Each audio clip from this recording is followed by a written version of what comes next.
Welcome to Local Bitcoiners, a podcast about Bitcoin meetups. In this episode, Reed and Rev talk about Lake Satoshi, the role of meetup organizers, and discussing self-custody. All right, we're back. Local Bitcoiners. Rev Hodl here. As always, Reed is with me. And on this recording, it's just the two of us. We don't have a guest. So we're going to be in for some spicy discussion. There's sure a heck of a lot to talk about since we've recorded last, and since y'all have heard us with a fresh recording, because we did have a couple of those last episodes sandbagged and released slowly while we were quote-unquote on vacation. Bitcoin doesn't go on vacation, and I think that it was kind of hard to be on vacation with all of this that's been going down. But I got a meetup adventure story for you. And this is my meetup, Bitcoin account. He joins me in operating this meetup. And that's the South Bend, Indiana meetup. And that meets at Lang Lab on the first Thursday of every month at 6:30 p.m. And it was a small crew at this meetup, but through word of mouth, a new attendee had arrived. And this person was very interesting. I don't know what it is about the South Bend meetup, but it seems that there's a lot of people who are more interested in runes, ordinals, inscriptions, counterparty, kind of using these cryptographic currencies, shitcoins, you could call them, for interesting purposes. And so there was a fella here showing up to the meetup, and he was interested in spinning up his own coin, his own crypto, to act as the currency in which his this little community that he was building was going to use. And it was really cool because there were so few people there, I got a lot of opportunity to really dig in with this guy about, okay, so you could spin up a crypto and plug that into your community, but now you have to bootstrap the whole thing. Or you could just use Bitcoin, which already has a lot of people using it. There's a lot of liquidity for it, works pretty darn good. And instead of spinning up your own whole, bootstrapping a whole, social media kind of platform, you could use Nostr. And so all the people that would show up, to this thing that you're building, you could aggregate information that already exists on Nostr, populate it so it's not an empty thing. And I was kind of blowing the dude's mind. He spent so much time on OpenSea and this and that and all of the other stuff. He missed all of the Nostr, cool Bitcoin opportunities because every shitcoiner likes Bitcoin too, right? He's into Bitcoin. That's why he's at the Bitcoin meetup, right?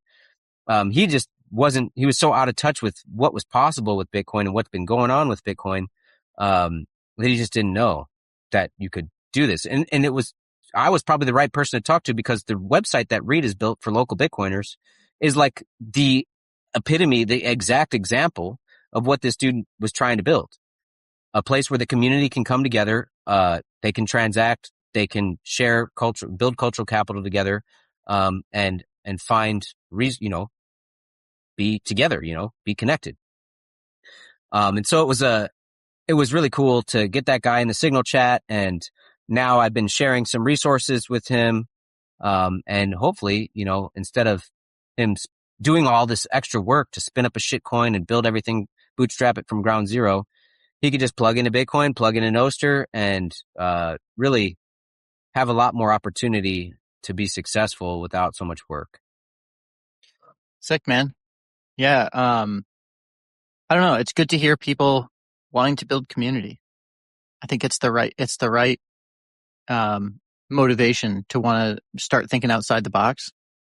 I think I agree with your advice that spinning up a shitcoin to build a community around, maybe it's not like the best thing to start with or the best thing to surround your community with. I think Bitcoin's a much better way to do that. But yeah, it's great that you had the example for how we've been pitching, and hopefully we're going to be talking about that more on this podcast, as well as maybe on some other platforms, which maybe we'll talk about that coming up. But building community I think maybe possibly one of the upcoming killer apps for nostr. So yeah. Let me share my meetup adventure. So I don't really have one looking back. I, of course, was on vacation in Ireland for these couple crazy weeks of Bitcoin, which is just a very interesting time to be on another continent. But we can talk more about that later. My meetup is coming up this weekend. But before my meetup, so this Thursday, so in 2 days, I'm going to be going to the Boston BitDevs. So making the trip out to Boston. Next week, I might also, if I can swing it, I might be going out to the Albany meetup. So I've been talking about for a while. I haven't made the rounds in some of these a little bit further away meetups. And so I'm really going to be trying to hit a few of the other meetups in my area. But my meetup's this Sunday. So that's Sunday the 16th at 6 p.m. at the Heavy Culture Cooperative in East Hampton. And I don't know, we're going to be talking a lot about just trying to figure out where's everybody at. We have a lot of people who are all of a sudden now changing their cold storage solutions. A bunch of people have reached out to me with questions. People have been asking about seed signers and things like that. So we're going to be talking about all that kind of stuff, about generating your own entropy. We'll be talking about that kind of stuff. So I'm going to bring some materials for people if they want to, borrow my, what do I have? I've got the stamps for stamping stuff into steel, where like if you want to borrow my little stamp things, you can borrow them. I've got the casino dice, if somebody wants to borrow those. So yeah, we'll be talking about all that stuff this weekend. So I'm looking forward to it. I think I've checked on most of my meetup. I feel like everybody's hopefully in a safe position at this point. But yeah, it should be a lot of interesting discussions coming up. So like Rev was saying, we're really glad to be back, first of all, because it's been a while since we've actually recorded an episode. And we've both really been looking forward to getting back and talking about our community, which of course we're going to do for sure in the second half of the show. But also, I guess I wanted to start with, I guess maybe before we get into those things, there's been another huge thing that's happened very recently here, and you didn't mention it during your meetup stories, but Lake Satoshi just wrapped up, and like I said, I wasn't able to be there, but Rev, if you wanted to just kind of give us a little bit of a rundown about how that went, maybe a little bit of a recap, and we can dive into some of the cool shit that was going on at Lake Satoshi. Absolutely. So this year was the 4th year that I attended Lake Satoshi. And, every year leading up to the event, I'm kind of between Chicago and Lansing. And so every year I try and get people that are kind of making their way up to Lansing to take a pit stop at the homestead and hang out for a night or two. And this year was no different. I think really it's an opportunity for those who are participating in this Meshtadel group, this Meshtadel concept, for them to come see my place because, I've been sharing information about what's been going on at the homestead for years at this point with everybody. And it's a perfect opportunity to swing by and check it out. And so this year I had a fellow from the Meshtadel who was from Finland and a fellow from the Meshtadel who was from Argentina come and stay. So 2 different continents converging together at the homestead. In addition to that, Barn Miner from Tampa also found his way over with his family and stayed a night, and they got the tour. And so in the Meshtadel, it's a very productive group. You can ask a question, you can brainstorm some stuff, workshop things. Everybody's always trying to be pretty darn productive in that group chat and help each other out. And the same is true when you meet them in person. I'd never actually gotten a chance to meet these people before they were here at my place. And we essentially got straight to work. And they almost put some pressure on me with some expectations of me having some big project to accomplish. And instead it ended up being more like a day in the life of Rev. And believe me, there was we had plenty of stuff to do. but that just sort of set the vibe going into the event. You know, I got the chance to meet and hang out, spend some real quality time with some people that I'd been communicating with for years, overlapping on really big ideas as far as, you know, this concept of propagating this Meshtradel idea and getting it to work. And so I carried that vibe in towards Lake Satoshi with me when I was heading up there on Friday afternoon. And, you know, because these folks were around, I wasn't really looking at my phone or paying too much attention to what's been going on out there in the broader Bitcoin internet universe. And so I finally was getting caught up on some of the signal chats and this and that. And I come to find out on this about this cold card issue. And so the whole way the whole time I'm driving up there, I'm just listening to podcast after podcast about what's been going on with cold card. And I found it to be very concerning, you know, that this whole thing, it was just unexpected. You know, if you listen to the Hell Money podcast with Casey Rodamore and Aaron Redwing. Aaron Redwing is like an astrologer. She likes to bring a lot of astrology into like what's happening with Bitcoin or whatever. And she was saying that right around this time, things are going to get weird. And it was obvious at that time when you're listening to that podcast a few months ago that it was going to be this BIP 110 thing. And it turns out, no, it wasn't this BIP 110 thing really. It was this cold card thing that was going to be the big upheaval in the Bitcoin community. And so I started to get in kind of a very funky mood, you know, getting to Lake Satoshi on the way up.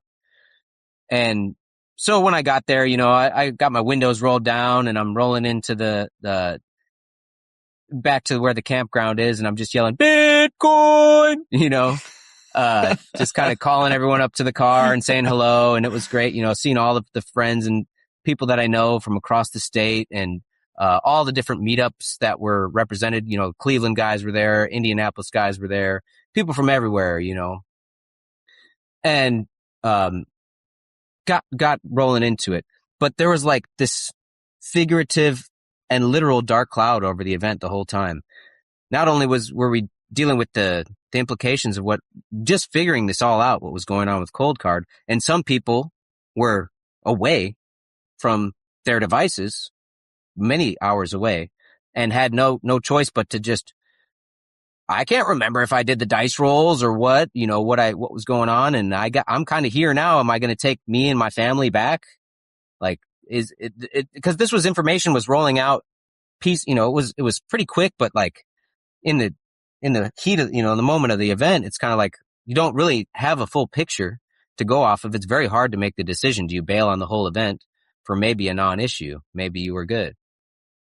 And yeah, so man, there was that. Just because it's like, so the timing was just, you know, you were at Lake Satoshi and I had just left. I was on a different continent. Like I haven't left the continental, like I haven't left North America in, I don't even know, like years.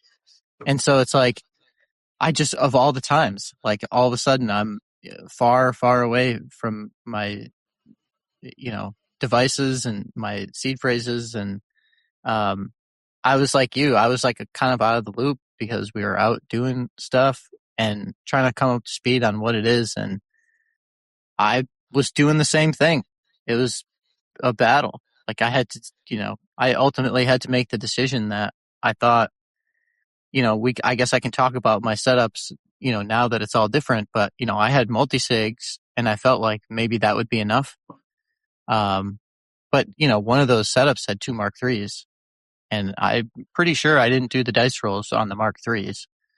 So, you know, it was pretty stressful. So I can only imagine too. I very easy for me to understand the mental position that puts people in.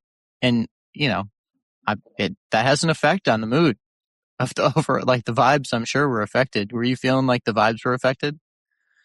Well, yeah. And it was so heavy, man, is like, because regardless if anyone was getting their Bitcoin taken at the event, they were losing their stack to it. I couldn't help but think about all the people that because there was people coming up in the group chats, as I was, scrolling through there, and it was Friday night, that I kind of finally went to my tent and, looked into the group chats and saw more than one person already that had lost their Bitcoin. And so, and these were not people yet that I personally knew, but they were people that I'd been involved with, and it Devastating. heavy, Ugh. dude. And so and so the reason why I went to my tent on Friday night was because it started to fucking rain at like 1:45. It was time to pack it up because it's raining, it's late enough. Let's just go try again tomorrow. And there was rain in the forecast all day Saturday. And we were spared most of the day on Saturday from that rain, but right around when it gets good, right around 5 o'clock, all the way until like 10 o'clock, it was like a downpour, just Ugh. horrible Brutal. rain. And so, like I said, there's this figurative dark cloud and then this literal dark cloud over the event. And of course, that meant that I think last year there was the highest attendance. That was it was absolutely huge last year. And this year it was much more subdued. I think Interesting. the rain, limited people from wanting to come. And for whatever reason, it was just much more subdued. Ironically, though, I think that there was more people that I knew there than ever before, which was one of the fantastic parts of the event, where it's like the whole time I was just kind of meandering, man, just through the campsite, and you run into people, and then someone was like, "Hey, oh, Rev, someone was like looking for you over here, and this person wanted to say hi," and boom, boom, boom, and then I'd be talking with with folks, and then I would be doing the same thing, like, "Oh, you're talking about this? Well, you need to talk to so and so." The whole Lake Satoshi event is it's a meetup of meetups, right? All of these meetups, Regional event. it's these little clans of the core groups of these different meetups from all over, these groups of guys getting together, and honestly, it's a family event. It's not just the meetup goers, it's them and their families.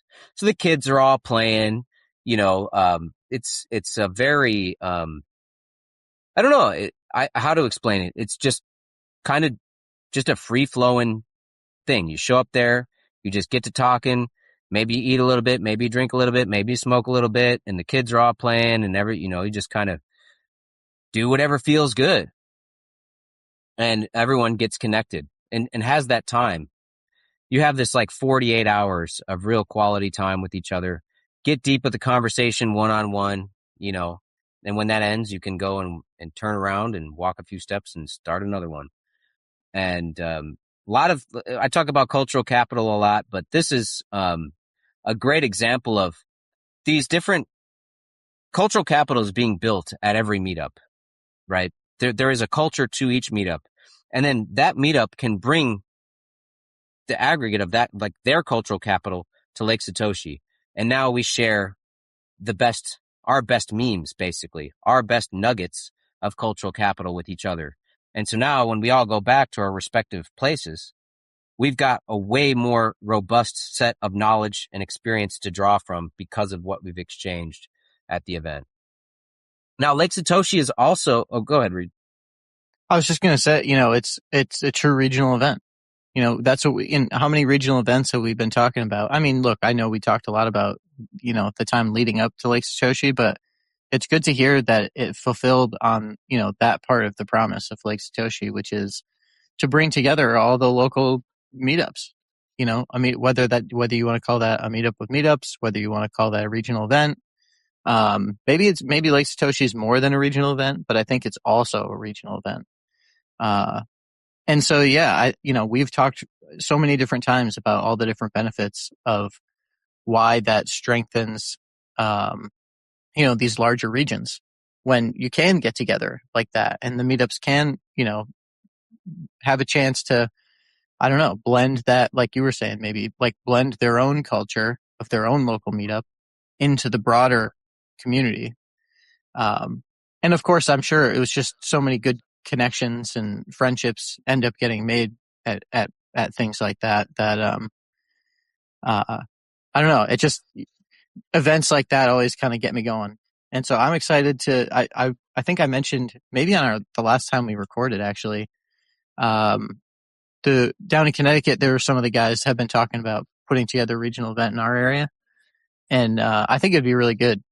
So yeah, good to hear that Lake Satoshi, met that part of the promise at a minimum.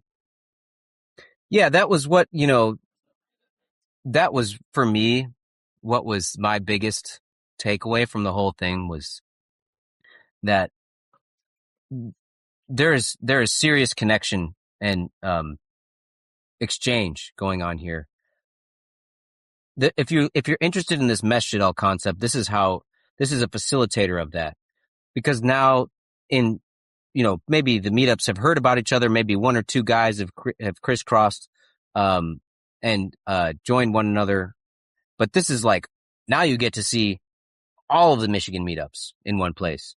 You get to see all of the aggregate of what these Midwest meetups and all of that, and it becomes like this mesh network. The connection deepens in a real way when you spend that time together and you build that trust. It's maybe it's a powwow, maybe a powwow is a better way to describe it. I think we've talked about it a little bit in that way before, haven't we? I thought there were maybe we didn't record that in an episode, but I think one of the times that we've talked about I think it was you.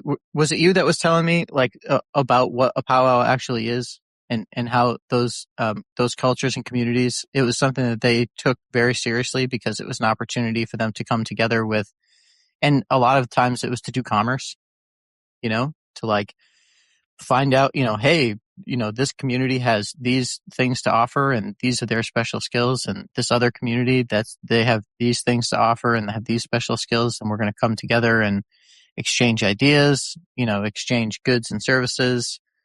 So if that's what I a think powwow is, that's what Lake Satoshi is. And really the biggest thing that gets exchanged is the cultural capital.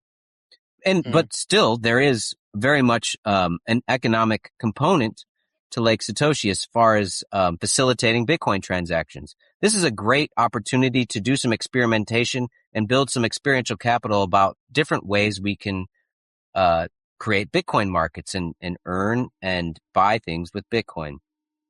And so one of the big sort of Meshtadel planned side events or sub events of the event was this feast. That was planned for Saturday evening. And so, as I mentioned, it was raining, downpouring, horrible all throughout this feast that we wanted to do. And the idea with the feast was that typically there is, if someone wants to like put on a sub event or any event whatsoever, you typically have like a person, a leader, and someone to say, hey, okay, we're going to do this. I need a person to do this. I need someone to do that. Let's like organize an organizer. This. Yeah. Someone to like kind of point people in the right direction and get an inventory of what's available and delegate how to use it all. In this instance, the feast was an experiment in like, what happens if everyone just imagines the most amazing situation for this feast individually, and then taking that imagination, you just bring what you have to the table. Kind of a decentralized, ungovernable kind of way to facilitate a feast. And so this is different than a potluck. Maybe people who are listening to this are thinking, oh, well, that sounds like a potluck. I was just about to say, it sounds like a potluck. You just bring whatever dish you want. But so when you tie the economic activity to the Bitcoin in there, so some people wanted, and this was me, me and a few other people were looking to earn some Bitcoin. I've got this lamb, and I can take the lamb and I can turn it into these very delicious lamb burgers, and I'm not going to just bring that and give that away. I will find the people that are looking for an elevated feast, and they can pay $15 for one of those lamb burgers and have like a really nice burger, not just like some whatever someone got at the grocery store burger that's floating around off someone's grill. Like this was very, supposed to be good, really good. And then other people wanted to just kind of work out like, well, so if you're selling Lamburgers, well, would you take like, maybe I can, trade you this and that and sort of work on this like barter level, value for value kind of situation. And then of course there was plenty of people that were just interested in like the feast of my dreams would be like everyone just shows up with the delicious food and we have a potluck. Now, we'd been planning this for months. And there was a lot of big ideas, the big ideas got whittled down into more simple and fractalized, propositions. And so by the time it came to set up for this feast, nobody actually knew what the hell was going on. We had like a little bit and of a the rain meeting. probably didn't help, right? Well, and so there's got to be yes, some sort of chaos going on. There was this rain that really made it logistically challenging because all of the grills and everything, you can't stand out in the rain. You could, but nobody wants to do that, grill out in the middle of the rainstorm. So all the cooking had to be consolidated underneath, the canopies and shit. I brought this giant tent, that I had my wedding in actually. So it was like, you could fit easily 40 people under that tent. And so I had that set up thinking it was just going to be a defining border for like where this feast would take place. But it turned out to be like essential because without that thing, there would be nowhere to stay dry. Otis Bittmeyer had his bus. This was ultimately Otis Bittmeyer's, his idea to do this feast. And so he had his bus there and, he had built I don't know, man, this must have been a 40-foot tarp, awning that he had coming off that bus. And so that's where a lot of the cooking took place and all that, but people were hanging out under that thing too. And then there was a couple easy ups and stuff around. It was just like a pretty interesting example of, when Bitcoiners get together, these are all people that are paying attention. No one was just looking to party. Everyone was like trying to contribute and actually create, something together. And two, very like resourceful and capable people of like cooperating to solve problems. And so for as much of a shit show as the rain made things, it really felt very smooth how it all went down. Now, the biggest hiccup there was that when it came to actually doing the Bitcoin transactions, the revolution will have bad UX. And, so Zeus wallet was taking forever to open and, the internet was bad. And so it was like hard to actually make transactions.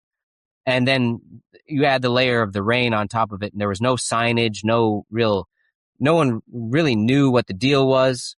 The bus was kind of far away from where a lot of the Meshtadel folks were hanging out. We have this hill we call the Meshtadel Hill, where that's where all the Meshtadel people come and hang out. And so that created like an isolation. The rain isolated people because in order to make the journey from Meshtadel Hill to the feast, you had to traverse like a long way in the rain. So you're either driving, getting stuck in the mud. There's people getting stuck in the mud. It was chaos, man. That whole rain. But, and really too, there is another economic component. So to wrap that up, the feast went well. I had the Lamburgers. Augie had his delicious, pork sausages that he was selling. Otis Bittmeyer whipped up some hand cranked ice cream. The pleb to polymath had, some walleye wings, deep fried walleye wings. There was, Katie from, the Green Bay Meetup. She was making pizzas, homemade pizzas. And so there was a lot of really good food. Oh, and then there was Soul Exporter and his son was there. And Soul Exporter's son, actually commandeered my folding table and he set that up as a bar. And so he was making mixed drinks and we had Ben Justiman's wine there and Fundamentals had these really nice cigars. And so there was just good shit to be had everywhere, even though it was raining, even though everyone was kind of worried if their Bitcoin was actively being drained from their wallet. We managed to have a good time with that. But there's another, aspect to the Lake Satoshi, and that's on Saturday, there's like this, main panel. There's panels and workshops and stuff at a place they call the shop. And at the shop, they also have like a little bazaar set up outside under an awning where people are setting up tables and kind of wheeling and dealing their stuff for Bitcoin. And so The shop is really on Saturday where the people come from. They're like people that are like a couple hours away or whatever. They just want to come for the day. They don't want to camp. They show up to the shop. They see the panels all day and they kind of buy stuff at the bazaar and work their deals. And because of that, once again, because of the rain, there was very low attendance at the shop. And so it was like, normally Lake Satoshi for me is a pretty good opportunity to earn some Bitcoin. And that didn't really come to fruition because of this weather. But needless to say, oh man, here's another story when it comes to, so the value for value thing, right? I've been trying to like live this as much as possible and really I have fun with it. And so, there was this guy Keld, he's part of the Detroit, group. He's out there in Detroit and he had bought this brand, this Bitcoin brand that you heat it up red hot in the fire and then you can like brand wood with it and shit. Do you know about this? No, you were saying brand and I was thinking like a brand name, but you meant an actual brand. Yeah, Gotcha. like he was hot branding these Nice. wooden coasters, and then what he would number them, and then put the block height on there of when it was made and all that stuff, and he was just giving them away. Well, it's like I know I'm connected with Keld on Nostr, and so I was like, "You give me one of those coasters, I'm zapping you fat for that, right?" I just found a way to get him the Bitcoin. And there was a lot of examples. So I actually went into the event. Usually I come very prepared to take care of myself with my own food, my own beer, my own smokes, whatever. And I intentionally came this year with almost nothing, like the bare minimum. And I wanted to see if I could like wheel and deal my way through the event, just like value for valuing Bitcoin with people. Like, hey, can I get a beer? I'll give you 2,000 sats. And of course, most of the time people are like, don't pay me anything, but it's like, haha, you can't stop me because I know how to find you on Nostr and send you Bitcoin anyways. And so I did a lot of playing around that way at Lake Satoshi, which was a lot of fun. I ended up meeting a lot of folks from the local Bitcoiners community.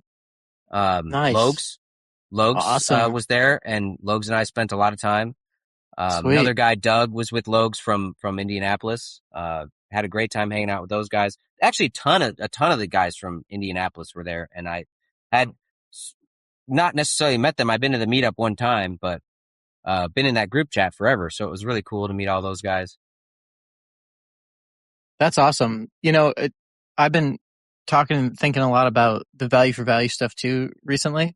And, I guess maybe just to throw it out there. So, Chad F and I started a podcast because like any good Meshtadelian podcaster, I must start a second podcast apparently.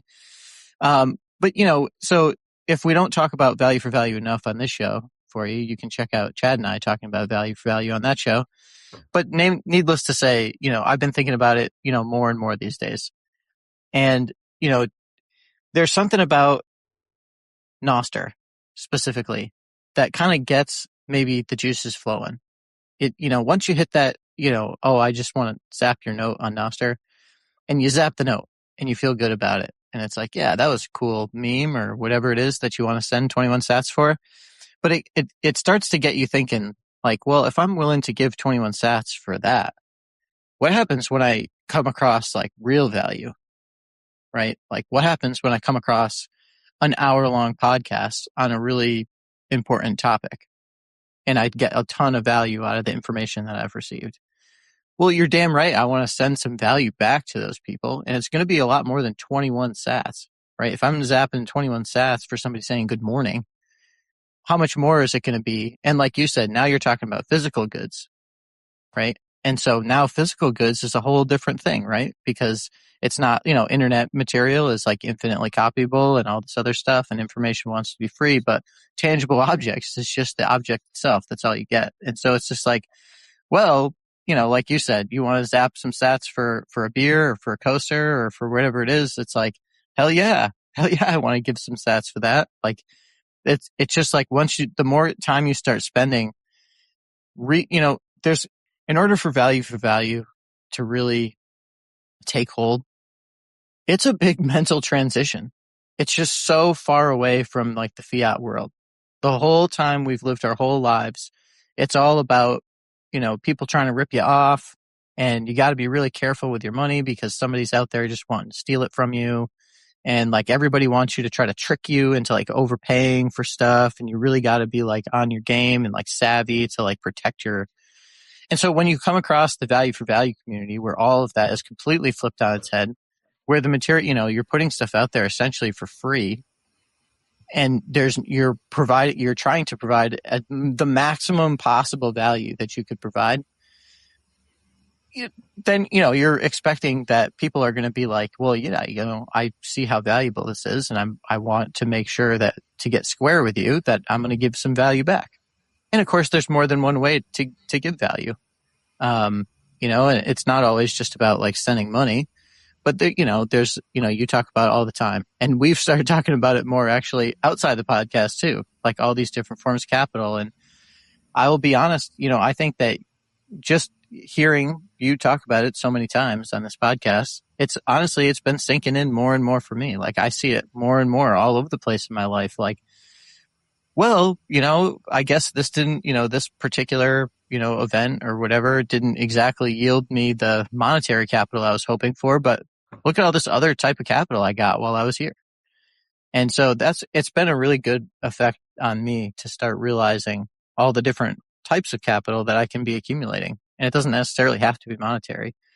But obviously, you know, money is going to be one of the most fluid, easiest possible ways that you could share value, right? Because now all of a sudden you could just take that and you could magic that into all kinds of different stuff. You could transform money into a whole bunch of different types of things, an infinite variety of possibilities of what you could turn that into. And well, so yeah, it's and if just someone gives you a beer, right, and you're yeah. like, okay, I owe you one. And so like the easiest, most liquid form of capital to just immediately get something, right, point something back in their direction is Bitcoin. If you got them on Nostr and they've got an LN URL, so, you know, got their wallet set up, whatever, you can just immediately zap them. And, instead of like trying to remember and wait and you don't have, and all this stuff this gets into kind of, something I want to talk about later, maybe in what is like consensus, right? Or like, what is, this aggregate of like everyone's relationship, and what do we really owe one another? Do we really owe one another anything when we give shit to each other? And so, especially when you look at it through the lens of the value for value thing, right? And so Bitcoin ultimately is just a way to immediately recognize that you receive some value and to send some back, right? Value for value. Bitcoin makes that very easy. Now, if you don't have the Bitcoin, that's where the time, talent, and treasure comes in. You know, that's where the other forms of capital come in. All right, you know, Bitcoin would be really easy if I just had a few extra sats laying around. I could shoot them your way. But instead, you know, I'm going to, you know, come over to your place and give you a hand someday, or, you know, you have a tough problem you're trying to solve, and I tend to have expertise in that particular area. I'll share some intellectual capital with you, or some experiential capital with you, or whatever, and help you out there for that beer, right? And ultimately, the giving of the beer is a way for somebody to build social capital, right? So you're saying, hey, I will give you this thing. And when you give me the beer, then I'm like, yeah, man, thank you for the beer. I like you. You know, let's now have a conversation and we can be friends, and that builds social capital. It's all an intricate, you know, tangled up web, but the Bitcoin is the easiest thing, the easiest form of capital to move at your will right away. Mm-hmm. If you want to Mm-hmm. settle things up, you can use Bitcoin to do that very effectively. So maybe as a transition, because I do, you know, we talked about at the beginning of the episode how crazy of the last couple of weeks have been in Bitcoin, and so I want to definitely spend some time talking about that. But maybe a little bit as a transition to go from these different forms of capital and the value for value stuff. I thought maybe I would share like a short story, maybe, which is I'm trying to figure out, I think I'm just going to, we'll just keep, I don't want to dox anybody. I don't want to share too many details about the conversation, but I was having a conversation with someone about cultural capital. And the question kind of came up, you know, well, what do you do with cultural capital? Like, I understand what you can do with like monetary capital, but like, what do you do with cultural capital? Like, how do you make that benefit you day to day? And one of the responses that I got was something I hadn't really thought of before, but it really makes a lot of sense, which is, what do you do with cultural capital? You get more of it, right? That's what you do. Is as you start building cultural capital, it becomes easier to start building more cultural capital. And what do you do with that? Cultural capital is there when you need it. That's really what it's there for, right? When you need it, you're going to be damn glad that you had it. And sure, maybe you don't need it every minute of every day, right? You're not like going down to the grocery store and you're going to go exchange your cultural capital for the eggs or whatever. That's not exactly how it works, of course. We've got other forms of capital for that. And so, but cultural capital is something that, this person just shared it in that perfect way. It was like, it's there when you need it.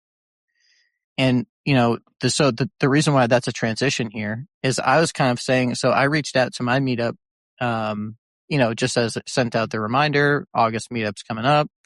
It's this Sunday. And I kind of made the point in there that this is the time that you should be glad that you have your local meetup, because everybody's thinking about moving their Bitcoin. Everybody's wondering like what all the different trade-offs are and if they're willing to like go down these other paths. And really what they need is they need a trusted group of Bitcoiners that they can come talk to in person. And we have that because we have the meetup. And so this is the time, right? Now you've been coming to the meetup. People know you. You've got that web of trust, right? People, understand your story and they know your background and they know that you're a good guy. And now you can come to the meetup and you can talk about some real serious shit and get some real serious advice. During one of these, honestly, pretty challenging times in Bitcoin.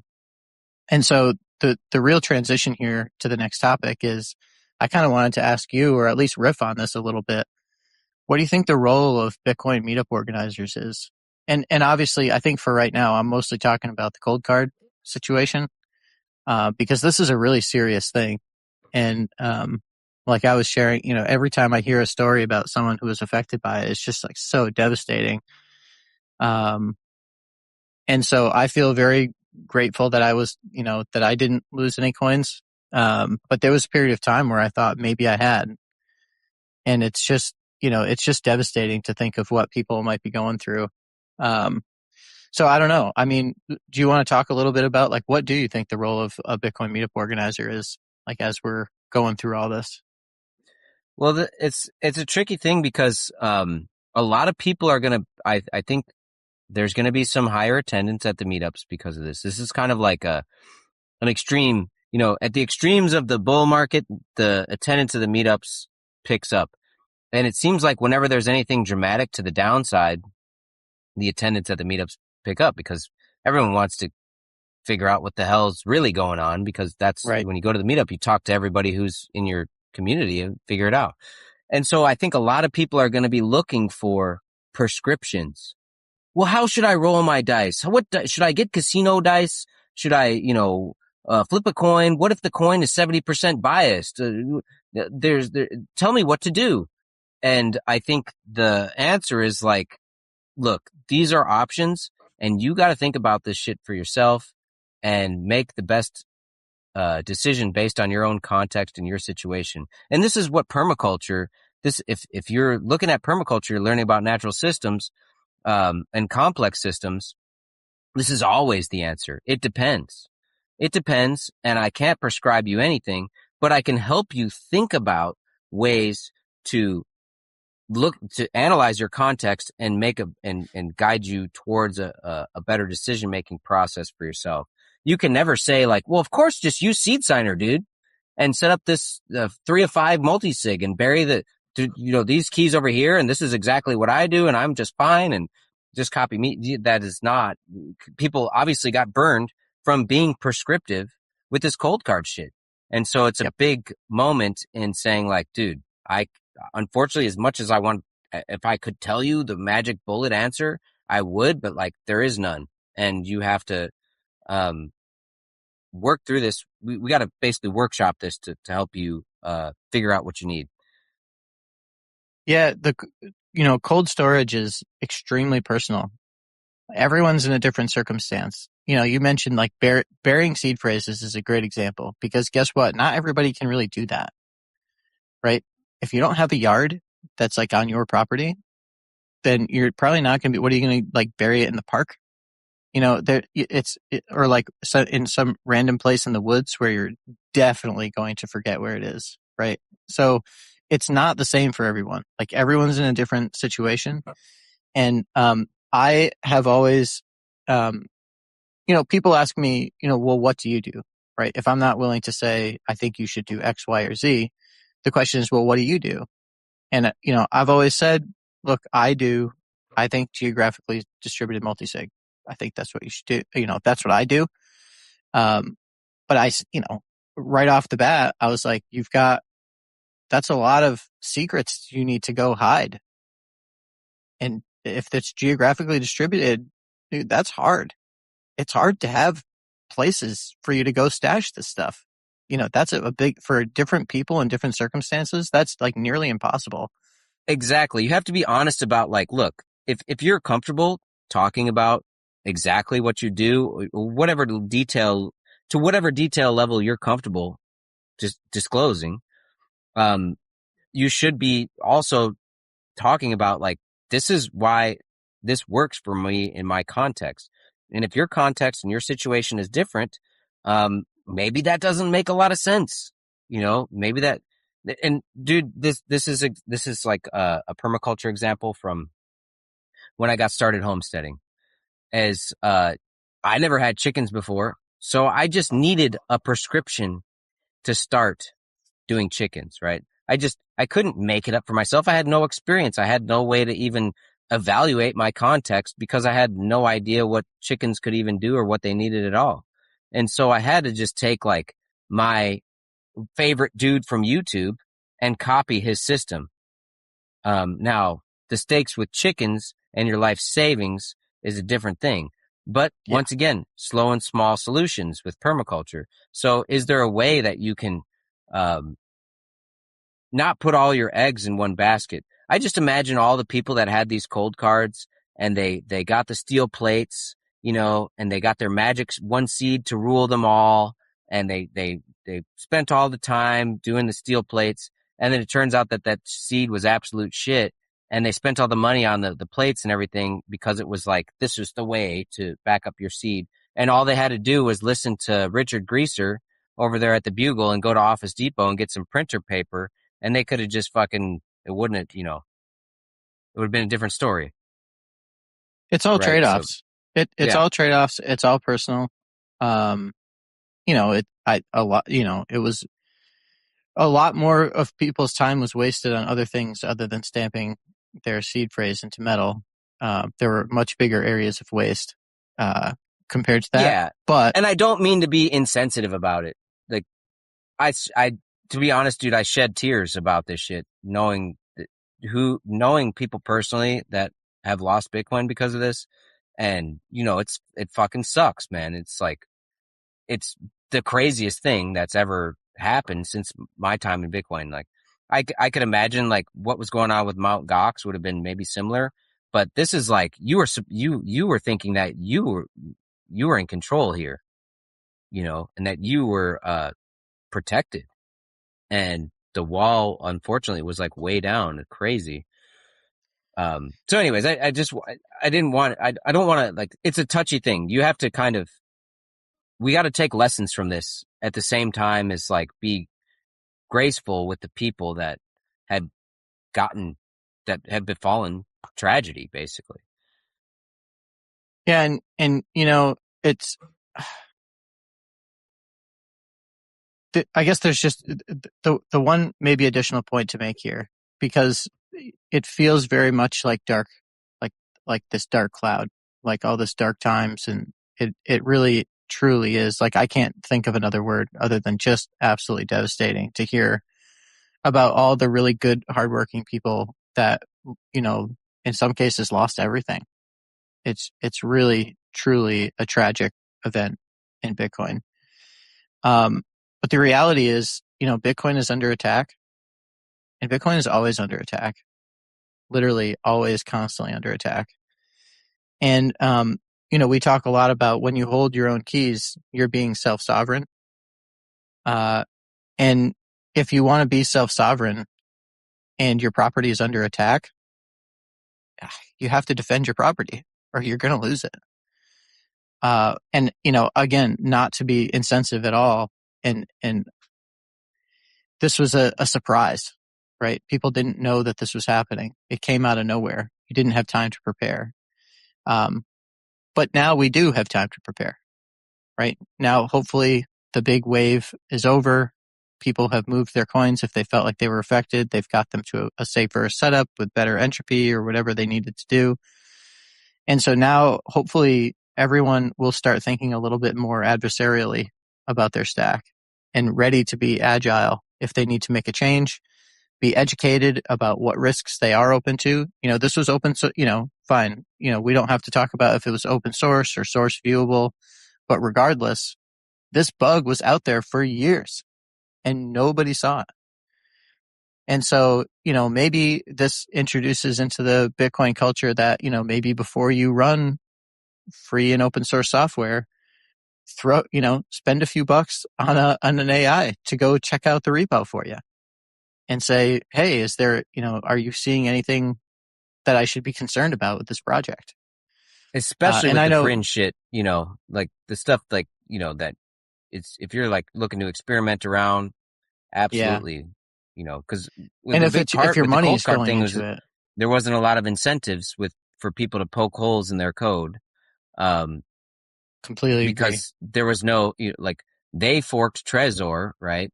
And so like now Trezor benefited from them forking because now they've got both the eyes of the Trezor devs and the cold card devs on their code because there's real shit on the line here. And so when it comes to the stuff like this is the advantage of, while it opens up the AIs to be able to find the vulnerabilities first, at the same time, you got the higher potential to find the vulnerabilities in the first place, so they're not there. And so this gets back to, I want to kind of loop it back into cultural capital here because the Yep. whole reason why this took place, or I wouldn't say it's the reason, but how this can be mitigated in the future, one big way is how do we propagate cultural capital as a Bitcoin culture? The way the way that everyone ended up with the fucking cold card was because everyone had low entropy and okay, I'm going to try and, I don't want to generalize. There was low entropy in the available 40 HPW, right? Cold Card was able to be a sponsor on a lot of the podcasts that you would listen to, right? I was listening to these podcasts and everyone, whoa, the Cold Card is the best. The Cold Card is the best. And then you go over to Twitter and, what hardware wallet should I get? Well, fuck Ledger, the Cold Card is the best. The Cold Card is the best. And so there was this very centralized form of, propagation of the cultural capital. Now that we have this meetup culture, now there can be a much more decentralized dissemination of cultural capital. And let me remind everybody what cultural capital is. So cultural capital is the collective intellectual capital and experiential capital of the group. How you arrive at not your keys, not your coins is because people got Mt. Goxed and they got burned, and that experience that they went through led to the meme, not your keys, not your coins. So now, because that happened, you've got this meme that helps everyone realize, like, when you're fucking around with the custodian, you want to hold your own keys because now they can't rug you, right? And so this is an evolution of cultural capital here, where it's like, okay, this big pipe of Twitter and the podcasts, the PodConf, right, was a good way to get everyone on the same page, but it was also an attack vector. It was also a weak point. And now we know enough to propagate the cultural capital in smaller groups. So that way, if everybody in Ohio loves River because River's a company in Ohio, that's okay. They know the best ways about River. They got connections with the guys. And if River rugs, right, like those guys know what they knew what they were getting into. But the idea is that there should be all of these decentralized solutions for each community, and they don't need to overlap so broadly with the entire culture. It's a great point. It's a great point. And I heard that point actually on the most recent Rock Paper Bitcoin podcast. I think it was something Fundamentals was talking about and made that exact point that, dude, CoinKite owned the podcast circuit. They owned it. They were everywhere. They were advertising on a lot of different podcasts. They had relationships with a lot of different podcasters. And the other thing too is they were ridiculously toxic online, right? Like just a huge dick. Like MDK was a huge dick to so many different people. Just a constant attack of their competition. And, you know, I feel like recently in Bitcoin culture, we've seen attitudes like that before with like the extreme toxicity. And anytime you get into these ad driven models, right? If you're a podcaster and you're rolling ads, that means that you have relationships with these companies. And whether it's your sponsor, who now maybe all of a sudden you're like, well, I don't really want to talk shit about one of my sponsors to my show because they've been sponsoring me for a long time. So maybe I'll just keep my thoughts to myself. You know, there's like the self-censorship in that way. But, you know, the other big part of Bitcoin culture recently that's been very toxic is a lot of the discussions around the BIP 110 stuff, which is the other giant thing that's been going on in Bitcoin the last couple of weeks. Is a lot of that came to a head. And I don't know, like part of me wonders how much people just didn't want to be canceled, right? They didn't want to come under attack from this army that was ready to just absolutely try to demolish your character if you spoke ill of their dream of what Bitcoin should become someday.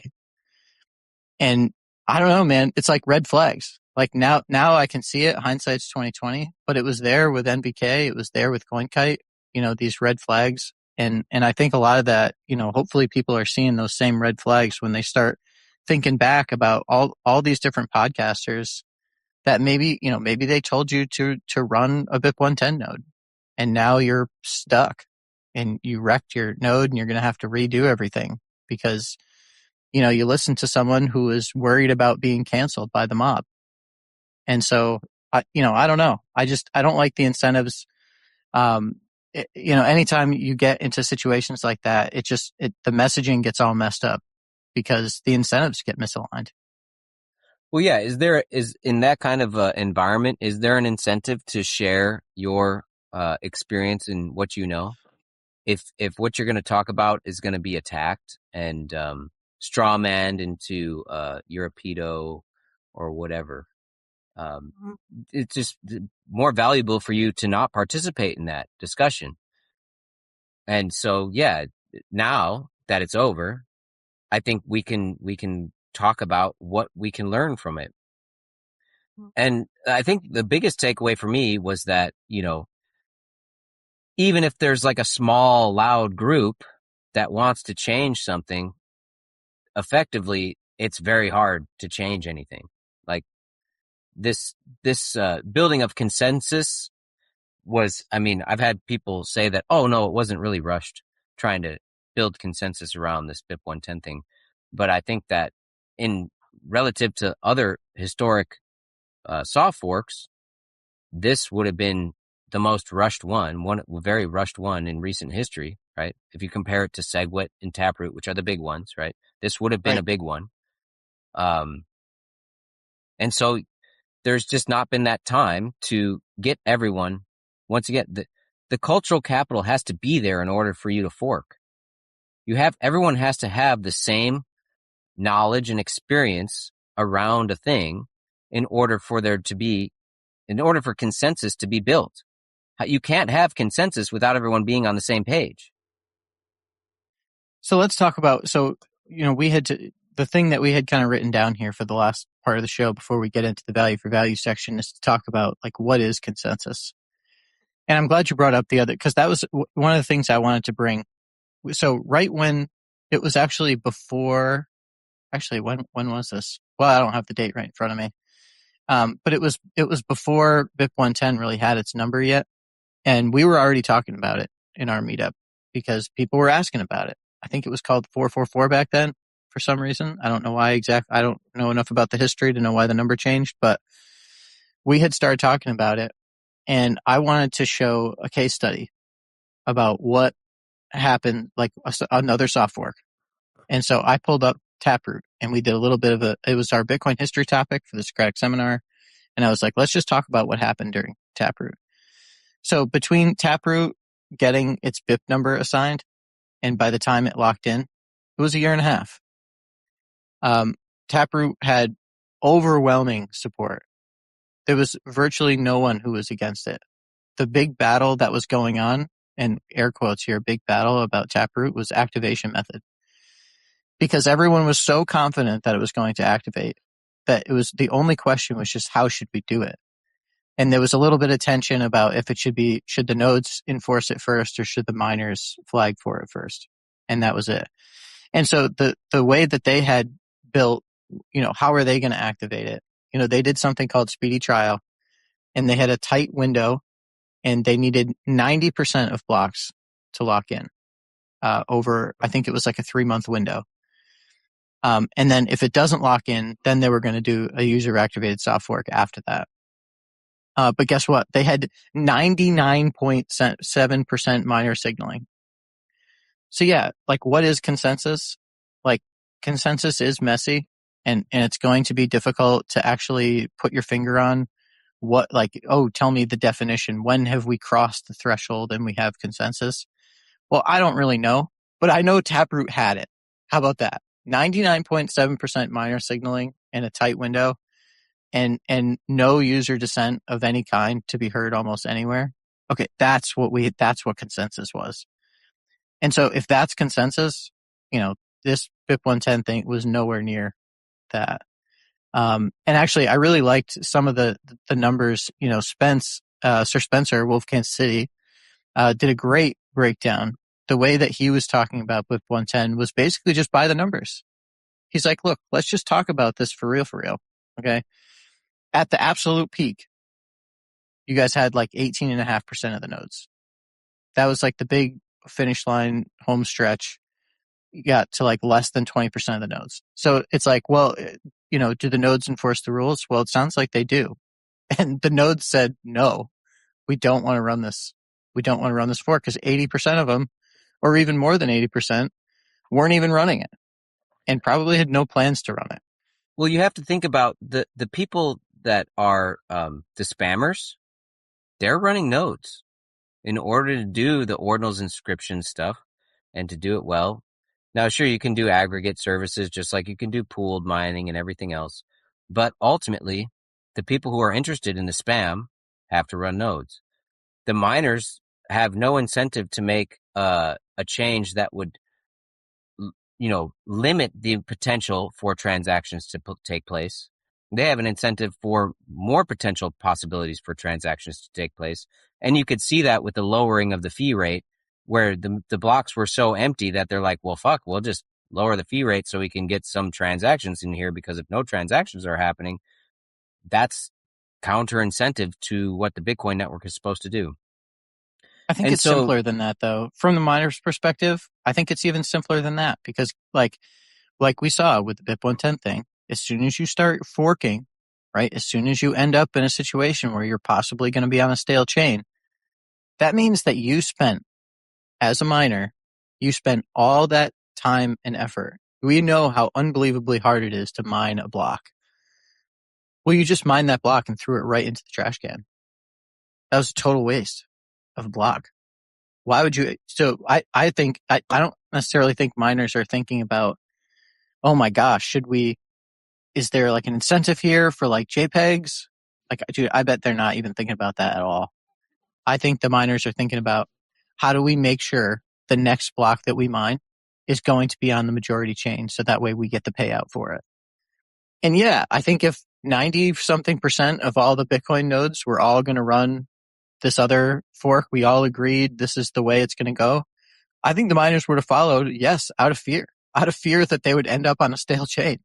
And because that's, I think, the number one thing that they're thinking about. The last thing they want is a stale chain. Well, once again, it comes down to transactions, because a miner can mine empty blocks. Absolutely. Right? You don't And have they to do put all any the time. transactions in there. It's just, okay, where are the users at? Who are going to be actually facilitating the movement, the activity of the network? And it's the people making transactions. So look at Taproot, right? The miners totally activated that. So are the miners in control of Bitcoin because they were able to activate the soft fork? Does this mean that the miners can all of a sudden say, well, now we want to collude with the exchanges and say, oh, well, the exchanges are making the vast majority of the transactions, and so we could work together here to create some sort of extra value out of these, raise the fee rate, whatever can they do that? If the exchanges and the miners try to get together, the exchanges run nodes, the miners run nodes. Could they That get was together? basically the block size wars.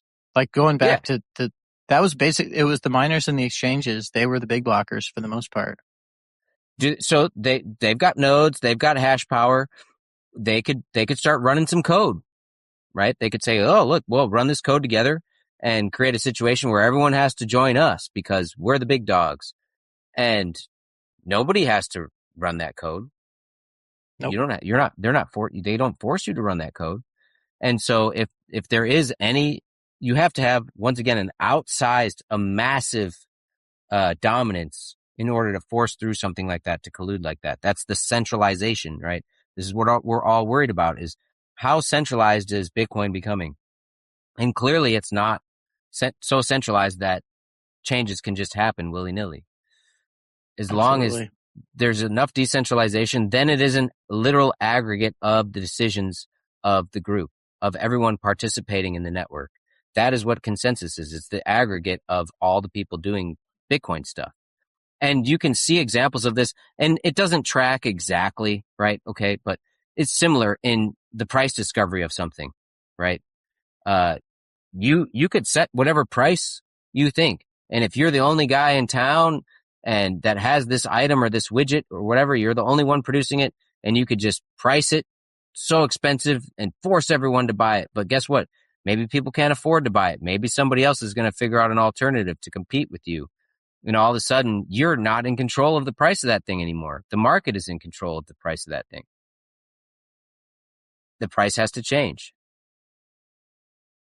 And I guess maybe just to close this off, because we should probably be transitioning here to our favorite part of the show, which is the value section of the show.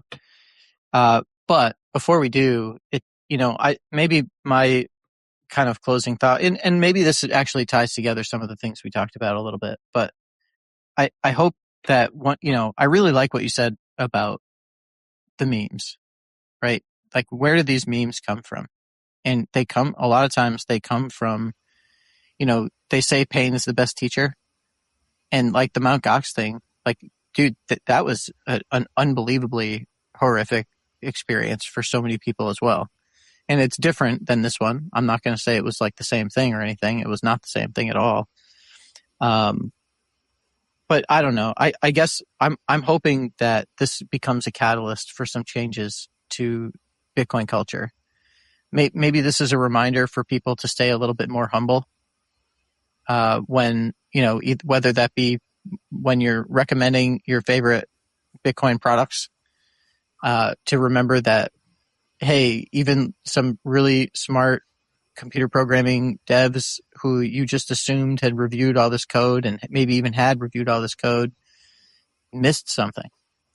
And that is always going to be a risk for a lot of different things, not just Bitcoin, not just cold card. And so, and with the BIP 110 thing too, it's like, I've heard a lot of people kind of say like, oh, well, I didn't think this was actually going to become a hard fork. This was supposed to be a soft fork. Like, how did we end up here? And it's kind of like, there were a lot of people explaining this about how this was going to actually play out, like technically. And it seemed like a lot of the arguments that people had were very not technical arguments. They were more just venting about how Bitcoin culture wasn't what it used to be or something like that. And that really is fine to complain about. And in a lot of ways, I actually share a lot of the sentiments about how Bitcoin culture does need to change, and how I would hope that it goes in a slightly different direction. But that's not, this isn't how you play the game. You don't just make changes to Bitcoin and hard fork Bitcoin every time that you have a complaint about the culture. Like that's not the right solution for the problem. It doesn't really even solve clearly it any of the doesn't things work. that they were Yeah. talking about. Yeah. It's So, not a viable path.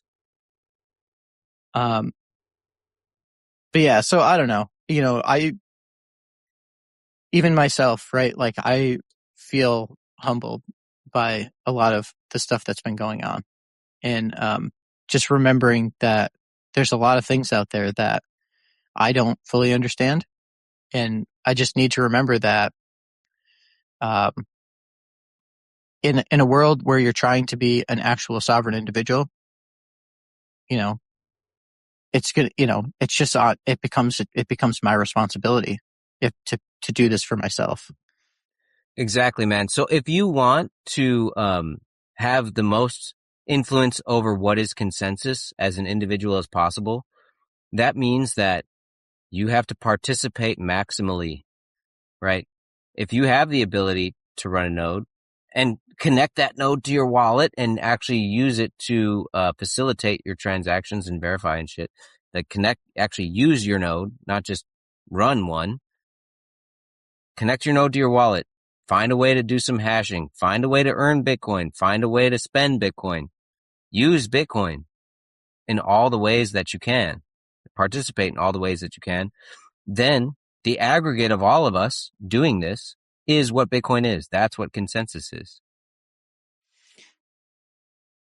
All right, man. Yeah, hopefully, I have a feeling that, in the upcoming weeks and months, there's going to be a lot of Bitcoin meetup organizers, facilitating a lot of these discussions. So hopefully hearing it here gets your mind, even if maybe you totally disagree with the way Rev and I are framing it, and that's totally fine.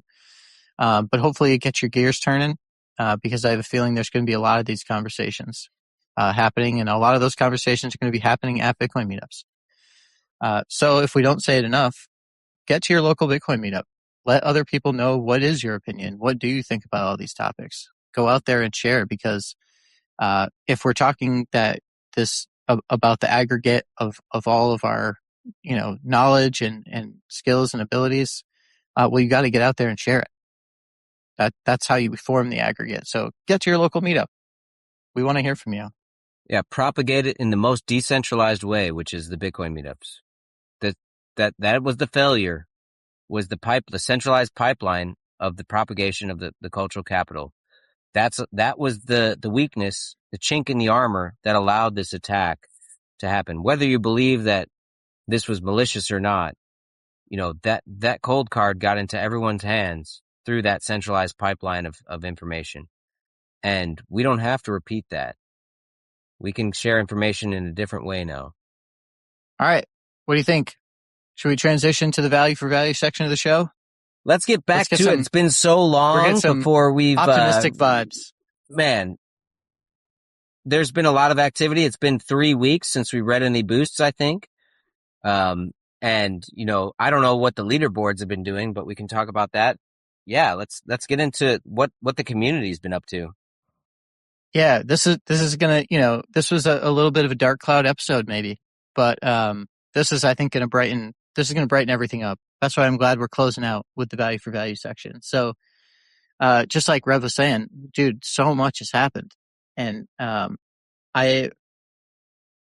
trying to remember exactly, because we haven't really talked about the boosts in either of the two episodes that aired last week, but even just right when we were still recording, I believe it came in while we were recording.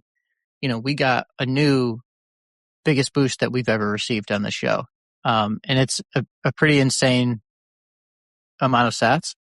And I think as we start hitting the leaderboards here, it's going to become very clear what was going on. So why don't we start off with our top episodes leaderboard? And so this is our leaderboard that we like to talk about to say, we're up to, I think we're coming out with episode 24 already. So we've got a little bit of a backlog here. If you wanted to start from the beginning and work your way all the way up to 24, if you're new here, that would be fantastic. And I still think that there's a lot of value out there in a lot of our previous episodes. But that's a big ask. And so if you don't know where to start, maybe you could consider checking out our top episodes of all time. So let's start at the top. So our number one episode of all time, and we measure this in sats because sats are the standard, and that's how we're going to measure value. And so we decided that's how we're going to measure our top episode. And so the episode that's received the most sats is, of course, episode 15 with BTC Russell.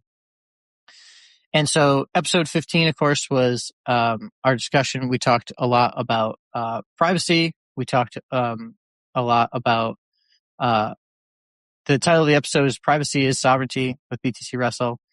And BTC Russell really got this thing started off where he, during the episode, let everyone know that he was going to be donating his split, because we give all our guests a 1/3 split. He wanted to donate his 1/3 split to the Samurai developers. And so that was obviously very generous of him. Rev and I talked a little bit about it after the show, and we said, look, we think all of the sats from episode 15 should be going to the Samurai developers. So we didn't have our splits set up that way. All of our boost bots run through my node, which requires some sats to hit it. That's the trigger point that triggers a lot of the things that are going on. And so what we did is we left our splits in place, and we always said our first episode back after Lake Satoshi, we're going to be tallying up all the sats that we've received on episode 15 and donating those in one big lump sum to cover the sats from myself, from Rev, and the little bit also that came in for the for our value for value bucket that we use. So we're going to tally all those up. I don't actually have the tally right here right now, but the other thing that we talked about doing is as soon as I do the count and come up with that number, which I'll announce the number next week when our episode next week. But right when we do that calculation, we're going to make a switch, and we're going to take the time to fix the boost bots. We'll drop down, so we're only receiving 1%, which is, I think, like the lowest cut. It's just like a weighted value of 1 out of 100.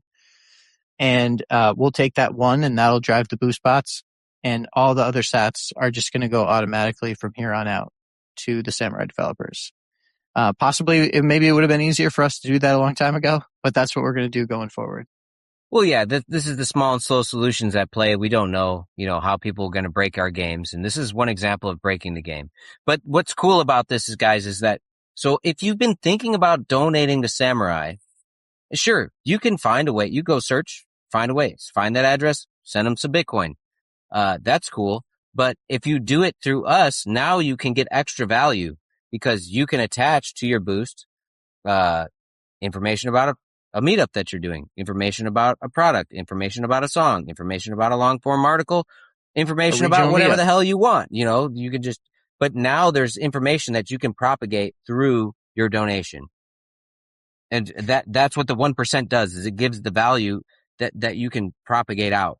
And so this was a big long lead up, and it deserves a big long lead up because the sat total for episode 15 is now up to 2,382,590 sats, which is so far and away above the second highest episode that I had to, and on our stats page, I had to have Claude put a little breaker into our bar chart because it was so skewed for just the one episode. So we'll be talking about it later, but we got a 2.1 million sat boost for episode 15.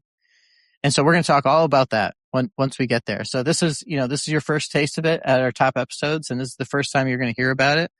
But yeah, that's how episode 15 has this massive breakout lead, and it's the incentives, right?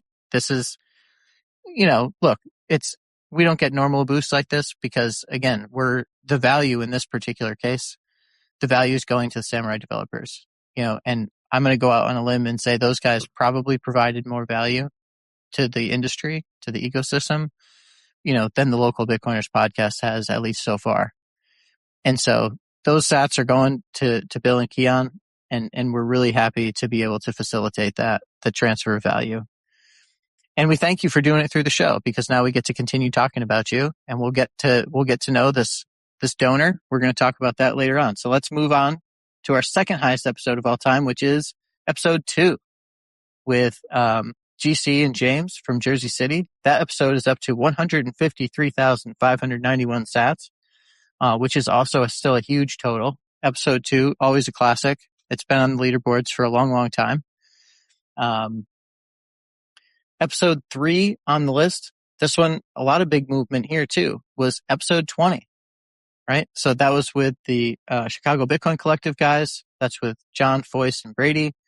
And that episode is already up to number 3 at 148,781 sats. So huge episode. The Chicago scene really showing up strong. That episode 2, we have a stats page. And that episode is way up there in terms of the episodes that have received the most number of supporters. It's got 25 different supporters sent sats to episode 20. So just everybody kind of came out strong. And that episode's not very old, right? That's one of our more recent episodes. So tons of support for the Chicago Bitcoin Collective. The fourth place on our top episodes leaderboard is episode 14. That was our episode with Source Node. The title of that one is where I lost it. Here it is. Yeah, Permaculture for Bitcoin Culture with Source Node from Greenville, South Carolina. And finally, in fifth place, we've got episode 9 with Sir Spencer, Wolf of Kansas City. Growing slow, build strong communities. Talking about the KC Bitcoiners. Talk a lot about the value for value stuff. That was maybe a big show for us in a lot of different ways, where we're coming up. Spencer's really been helpful to us as we're finding our way through this podcasting 2.0 stuff, trying to figure out what all the successes and in some cases failures have been, for what all the lessons that have been learned from the podcasting 2.0 crowd over the last many years. So I'm glad that one's still on the leaderboard in 5th place. So just as an aside there, I did get to meet Spencer at Lake Satoshi. Awesome. And man, we had a good time. It was very interesting dynamic, because he had 4 kids with him that he had to do solo, because DeLorean, his wife, had just given birth to their new baby. And so it was too soon. She couldn't come along to help wrangle the kids. And so I felt like we never had a great opportunity to like really dive deep in anything, but I can't say enough like how cool it is to just like meet somebody that's been on the show, somebody that we've looked up to for so long, and continue to learn. So just a shout out to Sir Spencer there. I'm sure he's probably listening, and it was cool to meet you, man.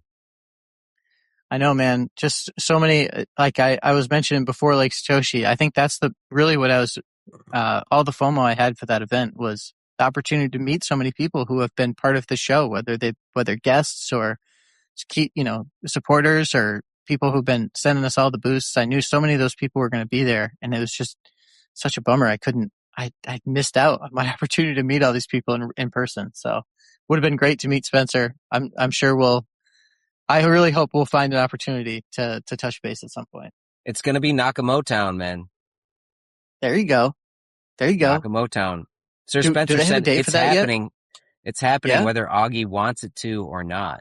So, but Augie does want it to happen, doesn't he? Well, whether he can actually, put it together and market it, it sounds like it's going to happen. I can't remember the date. Floated dates yet? Sir Spencer, he told me the exact date. There is a date, and I can't remember. We're gonna have to we'll have to convince one of them to send us a boost so we can read it out on the show. We'll see if we can get some more info. I believe it's in October, though. I think it's in October. Okay. All right, let's get to our second leaderboard. So these are our top listeners. These are our ride or dies. This is our core group. These are people that we all know and love who've been sending us stats. They've boosted the most number of episodes. So this list, the order is a little bit different. So there are maybe some shakeups going on here, but first place, we've got Permanerd Permanerd in first place with 23 episodes. So he's perfect 23 out of 23. Permanerd, if you guys don't know, he does the Yada podcast with Oshi. Another great listen. And they're one of our kind of closer relatives here in the Nostrverse as far as podcasts go.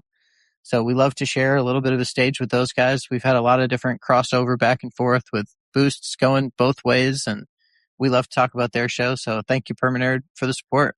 We love talking about you on our show. And then second place is Admin Pac-Man. So Admin Pac-Man, the last time we read off boosts, we had Admin Pac-Man had been sending a whole string. He was going through every episode. I can't remember the number of sats, but it was the same sats every episode. Bam, bam, bam, bam. We were going through, and a lot of them didn't have notes. But he's playing the game, right? And we're going to be talking more about Admin Pac-Man. But he's up to 22 episodes, and he's in second place. And then tied for third place, we've got Matthew D. Of course, Matthew D. Showing love. Always been a huge supporter of the show. 21 episodes. And tied for third place with Matthew D. is Nostr Gang. So Nostr Gang is another case where we saw, at least at one point, Nostr Gang was going back, listening to some of the old episodes. We kept getting boosts in from hearing, feedback on some of the older episodes that we hadn't read off in a little while from Nostr Gang. So all the way up to Nostr 21 Gang's episodes. working her way up, Hell yeah. I think she's looking for that top spot. She wants to be number one. There we go. Yeah, we're getting real close now. So up to 21. So thank you to our core group. And, we look forward to interacting with you guys more and getting to know you more. We had an opportunity to have Matthew D on the show. And Twice. So, maybe, that's true with the community roundtable. That's right. Matthew D has his own episode. What did we call it? The Midwest Megalopolis or something? Oh, right. Yes. Michigan Megalopolis. Yes. I don't remember. Yep. But sorry, Matthew D. I don't even remember the name of your episode. But yeah, it was, that was a great show. And then he showed up again for the Michigan Roundtable, where we had the whole kind of aggregate of the Grand Rapids scene talking. And Matthew D and I, we talked about working some deals out at Lake Satoshi, and I left he had some tallow bomb for me. Oh, nice. And some soap. And actually, another guy, Mr. X, he had listened to the episode we recorded with Matthew D, and I mentioned that, I don't use so much soap, and he felt bad for me, and he thought maybe I should use more soap. And so Mr. X actually bought a bar from Matthew D and gifted it to me, so I wouldn't be so stinky. Awesome. So I appreciate that, Mr. X, if you're listening. Awesome. Yeah, you're looking real clean. I can tell already. You're squeaky glowing. Clean. No. But yeah, so hopefully, we see you guys. Like I said, you're a core group. So hopefully we'll find ways. We'll find ways to have crossovers and do other things. And, we like hanging out with you guys. You're part of the core group. So thank you very much for your support. All right. So that brings us to our final leaderboard, which is our top boost of all time. And here's really where we get to find out about Admin Pac-Man. And so this boost, it's probably going to be the first boost that we read off when we get to the boost section. But you get to hear it here first on the leaderboards, because our leaderboards, the way we do this last one, is the biggest boost the show has ever received. We read the top 5 ones off every week. And so if you happen to get onto the top 5 leaderboard, whatever boost note you send us, we're going to read that off until somebody overtakes your spot. And you're off the top 5 list. So, some people are using that to advertise their products or their brands. Some people are using it to advertise their, regional meetups, right? We had Bitcoins for Everyone was on here for a really long time. But then other people just want to say thank you or have some other message. So our number one boost of all time, and as we've been alluding to here, is 2.1 million sats. And that was via our website. And that went to episode 15, Privacy is Sovereignty with BTC Russell. And the message says, for the devs, code is speech. Admin Pac-Man, pacmansarcade.org. Your Bitcoin time starts now with a hourglass emoji. And so that's it. So that's our biggest boost of all time from Admin Pac-Man. And, it's a real banger. And so we're really pumped. We're so excited now to tally up all these sats and get these over to Bill and Kian. And we're very grateful that, Admin Pac-Man, that you decided to use our show to facilitate that. And we love the fact that we get to we'll be talking about this boost. We'll be talking about you for a long, long time on this show, because that's what we do with the leaderboards. All right. Second place. Yeah, thank you, Admin Pac-Man, for that boost.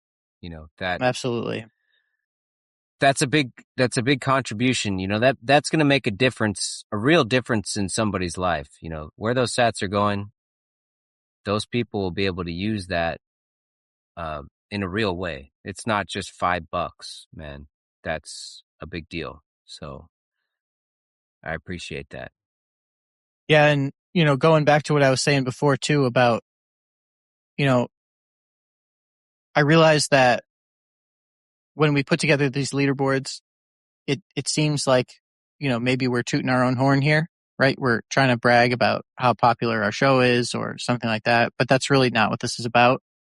And I think when it comes to episode 15 specifically, like I said, I feel honored that people would trust us to make sure that this transfer happens, and to want to be part of our community in such a big way that it's worth it to donate the sats through us.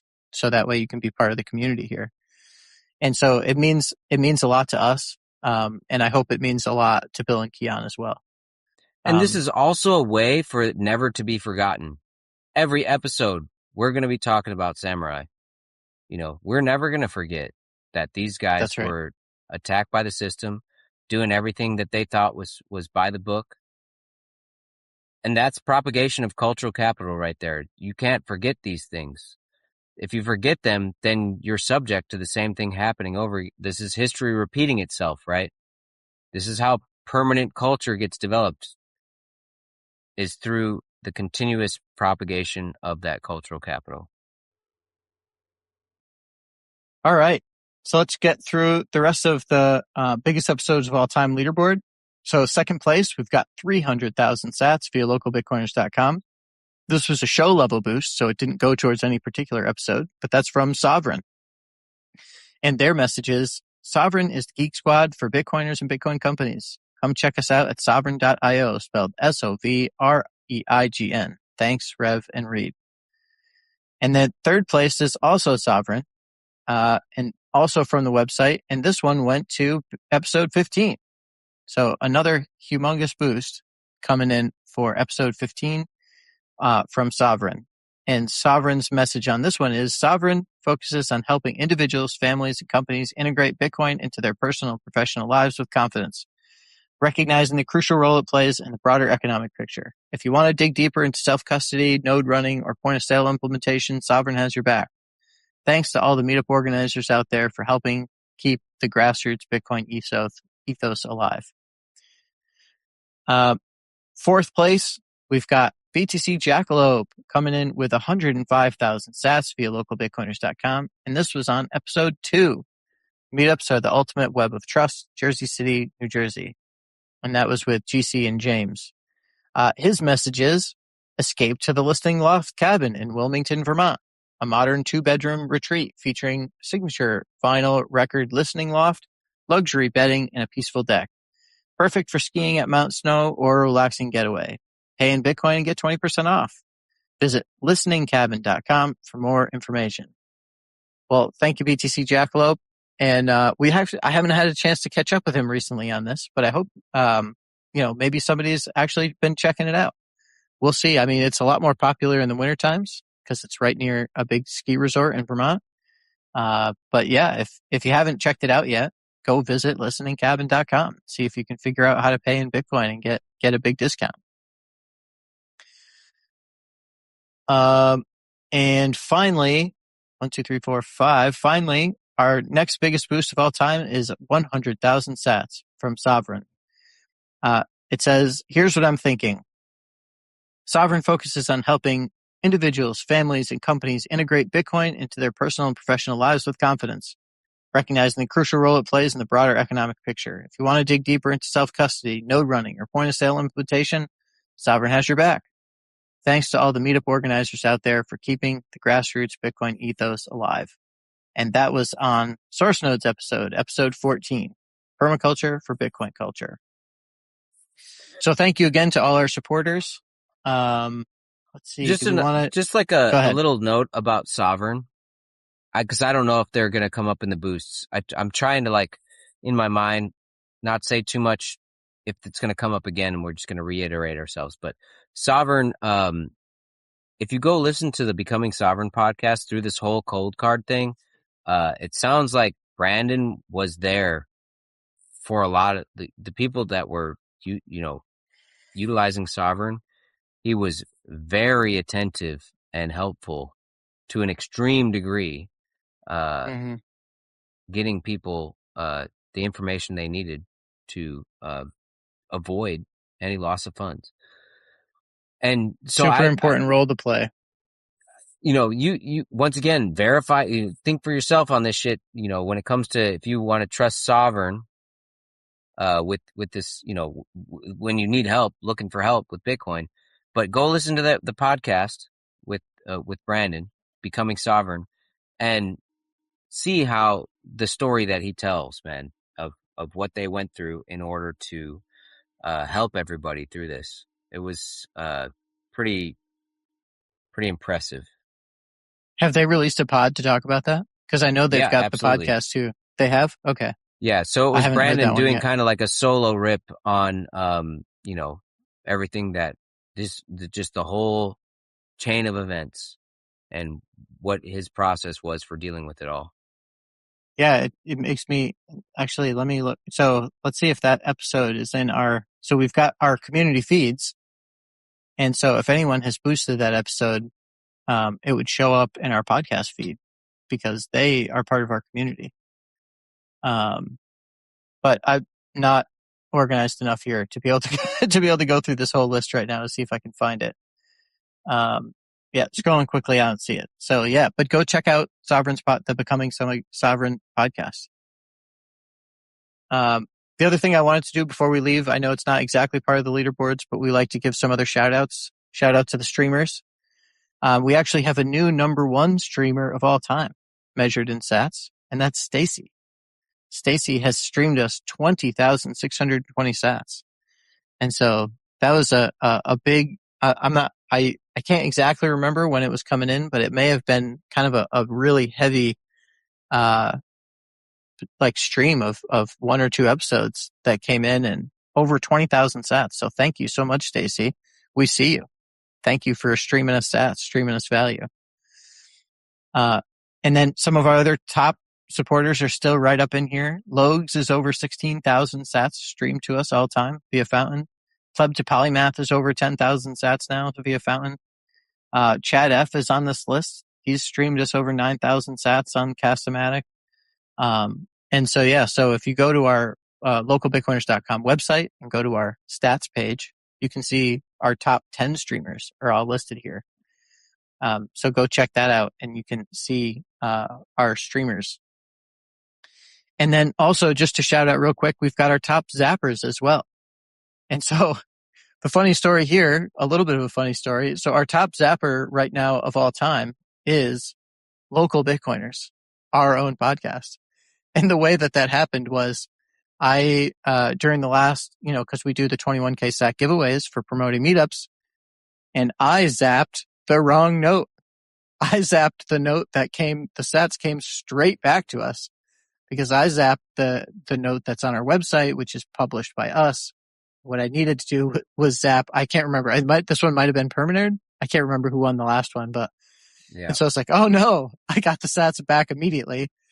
And so had to go give another zap to Permanerd to make sure that he got those. But, technically speaking, Local Bitcoiners is now our top zapper with 22,163 sats.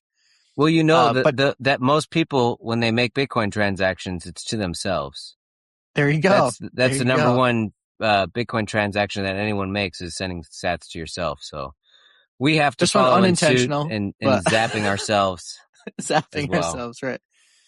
But also up on this list, of course, Cleveland Bitcoin. We've talked about them for a long time. Ahi sent us a huge zap, 21,000 sat zap. And so Ahi, that puts you actually right into the next tier level of supporter because the zaps count too towards on our supporters page. And so yeah, and then we've got Paul and Tim, and we've got some other smaller zaps. So the top zap leaderboard, we do shout these folks out, as you can tell right now. So if you want to get on here, to get to, we've got 3 over 21,000, but one of those is us. So if you wanted to get into the top 3, all you have to do is get over 2,100 sats, and you're there. But all right, so I think that's most of the leaderboard stuff. Did you want to, before we go to the boosts, did you want to talk about featured meetups? Yeah. Let's do. I think that we haven't been. This is about the ask a lot of times, right? We have to keep reminding everybody to participate in this way. And granted, I've been on vacation myself. I guess it was time for everyone to be on vacation. I haven't put any new meetups on our site, either on nostr or whatever. I think. Anyways, people have been using it though, a few, and so we can spin the wheel and zap the winner 21K sats for featuring their meetup on localbitcoiners.com. So we, before the recording today, Rev and I talked about another little wrinkle here, because Rev and I are both, we like to use the tools, right? We actually want to feature meetups. Sometimes they're our own meetups, but we've been actually promoting. What I think we're going to do is maybe each episode, Rev and I are also going to pick an event to feature. And so we'll go through the list of events, from folks in the community, and we'll feature one of them. And so we have each chosen one to feature. And so the one I chose was Clay Steele's meetup. And he's, of course, Cincinnati. And Clay's been on the show. And so they have a meetup coming up Wednesday, September 2nd, Cincinnati Bitcoin. And it's how silent payments make Bitcoin more private. And so that was my choice to feature on our website. And Rev, you boosted an episode from Jordy. So this is from Jordy, from our friend in Barcelona. And he had posted the Free Cities Conference 2026, Prospera, Step Inside. And that's Thursday, September 3rd from Thursday, September 3rd at noon all the way through Sunday, September 6th at 8 p.m. And that's, of course, in Prospera. And so those are the ones that we submitted. But of course, we did have other folks participate, and that would be Battersea Bitcoiners. So Battersea Bitcoiners, they promoted their meetup, which is coming up Wednesday, August 19th, 6:30 p.m. to 9:30 p.m., Little Bianca. And I believe that's in the UK. And with Sixer coming in and featuring the Cleveland Bitcoin monthly meetup, Friday, August 14th, from 7 p.m. to 9 p.m. at Wild Eagle Saloon, Streetsboro, Ohio. So those are our 4 meetups. And the little wrinkle that we decided to put into this is, previously when Rev or I would feature a meetup, or if it was our own meetup or something like that, we would just kind of cross ourselves off the list. But instead, what we're going to do is we're going to spin the wheel. And if one of our featured meetups gets the win, we're going to donate those sats to the organizer of the event. Well, the key here is that we are not the ones, the meetups that we're featuring, we're not the ones creating those events. Somebody else created this event. Other people's events. We see a cool event that somebody in the community created, and we're going to select that to get in this wheel. So if you don't want to boost it or whatever, you just put your event on nostr. If we like it, we might feature it, and then it will get into this wheel, so you can get 21K sats. All right. So I've got the wheel. We use Wheel of Names. And so we've got the names in here, and I am going to spin the wheel. Shout out to Jacob for letting us for the recommendation. About this, from Indianapolis. Absolutely. And oh my gosh, it's right. Oh my God, it's so close to the line. But the winner is the Free Cities Conference. So that means Jordy. So we will be reaching out. What I'll do is hopefully zap the correct note this time. and I will be zapping the note there that shared the meetup for the meetup in Prospera for the Free Cities Conference. So there you go. Congratulations, Jordy. And we will be reaching out with 21,000 sats are coming your way. So congratulations. And you can thank Rev for featuring your meetup. Yeah, that Prospera in Honduras there is an interesting. It's a place I've got my eye on. They've got the Free Cities podcast, which is fairly interesting. I don't listen to every. I can't say that I listen to every single one, but when a title catches my eye, I check it out. And my favorite one recently was with my friend Polycarp on the free. Polycarp is on the Free Cities podcast talking about these archipelago nodes, which is pretty cool. But let's get into the boosts. And so as we've been building it up throughout the whole episode, the first boost we have is from Admin Pac-Man, and that's for 2,100,000 sats via localbitcoiners.com. For the devs, code is speech, scales emoji, orange heart emoji, Admin Pac-Man, paxarcade.org. Your Bitcoin time starts now, hourglass emoji. And that was on episode 15, Privacy is Sovereignty with BTC Russell, Columbia, South Carolina. And man, oh man, Admin Pac-Man, you got some skin in the game there. Looking forward to hearing more from you later on. Next, we got 500 sats via localbitcoiners.com from Plebinflow. Great show, guys. Every time I hear the intro music, I hear that person vocalizing and picture it being Rev Hodl in his garden barefoot. He's donning a pair of multi-pocketed khaki shorts and no shirt in the Midwestern sunshine, the obligatory tambourine at the ready. There's probably a joint somewhere. Not sure why. Thought I'd share. And that was just a boost to the show in general. And Plebinflow, I've been waiting for so long for someone to recognize the intro music, because when I wanted to start this podcast, before I knew Reed and everything, I had kind of was playing some little intro jigs on my guitar and singing along with it, just recording it with my phone. And when Reed and I were starting the podcast, he's like, well, what are we going to do for this and that? I was like, well, I've got some intro music that I've already recorded when I wanted to try and do this podcast previously. And we've just used that from the beginning. So it's me singing with my guitar, recorded through my phone, like the most provably non-AI thing you can imagine. No sound library or nothing. But, this is an opportunity now. Finally that somebody's pointed it out. And that Plebinflow, I'm so grateful for you to bring it up. If anybody wants to take a stab at doing an intro jingle for us, that's a way to do some value for value, Time, I'd be talent, interested, treasure. Let's if go. if we can change it up, and have something not recorded on my phone and me just in my khaki shorts with my joint in my garden playing the music, we're cool with that. We can try something else. So awesome, Plebinflow. Yes, that is me playing my guitar, singing along, and your depiction is pretty accurate. Painted a nice picture. It's amazing what you can craft with your words, right? How that music, paints a picture. He got it. He pretty much nailed it. Next, we got 1,033 sats via fountain from Jim Seifert. Very cool. A Bitcoin bar and grill, pub, restaurant, and town hall. We need more of that. Some sats for the causes, smiley face. Hashtag smidge, hashtag zapped, hashtag grow nostr.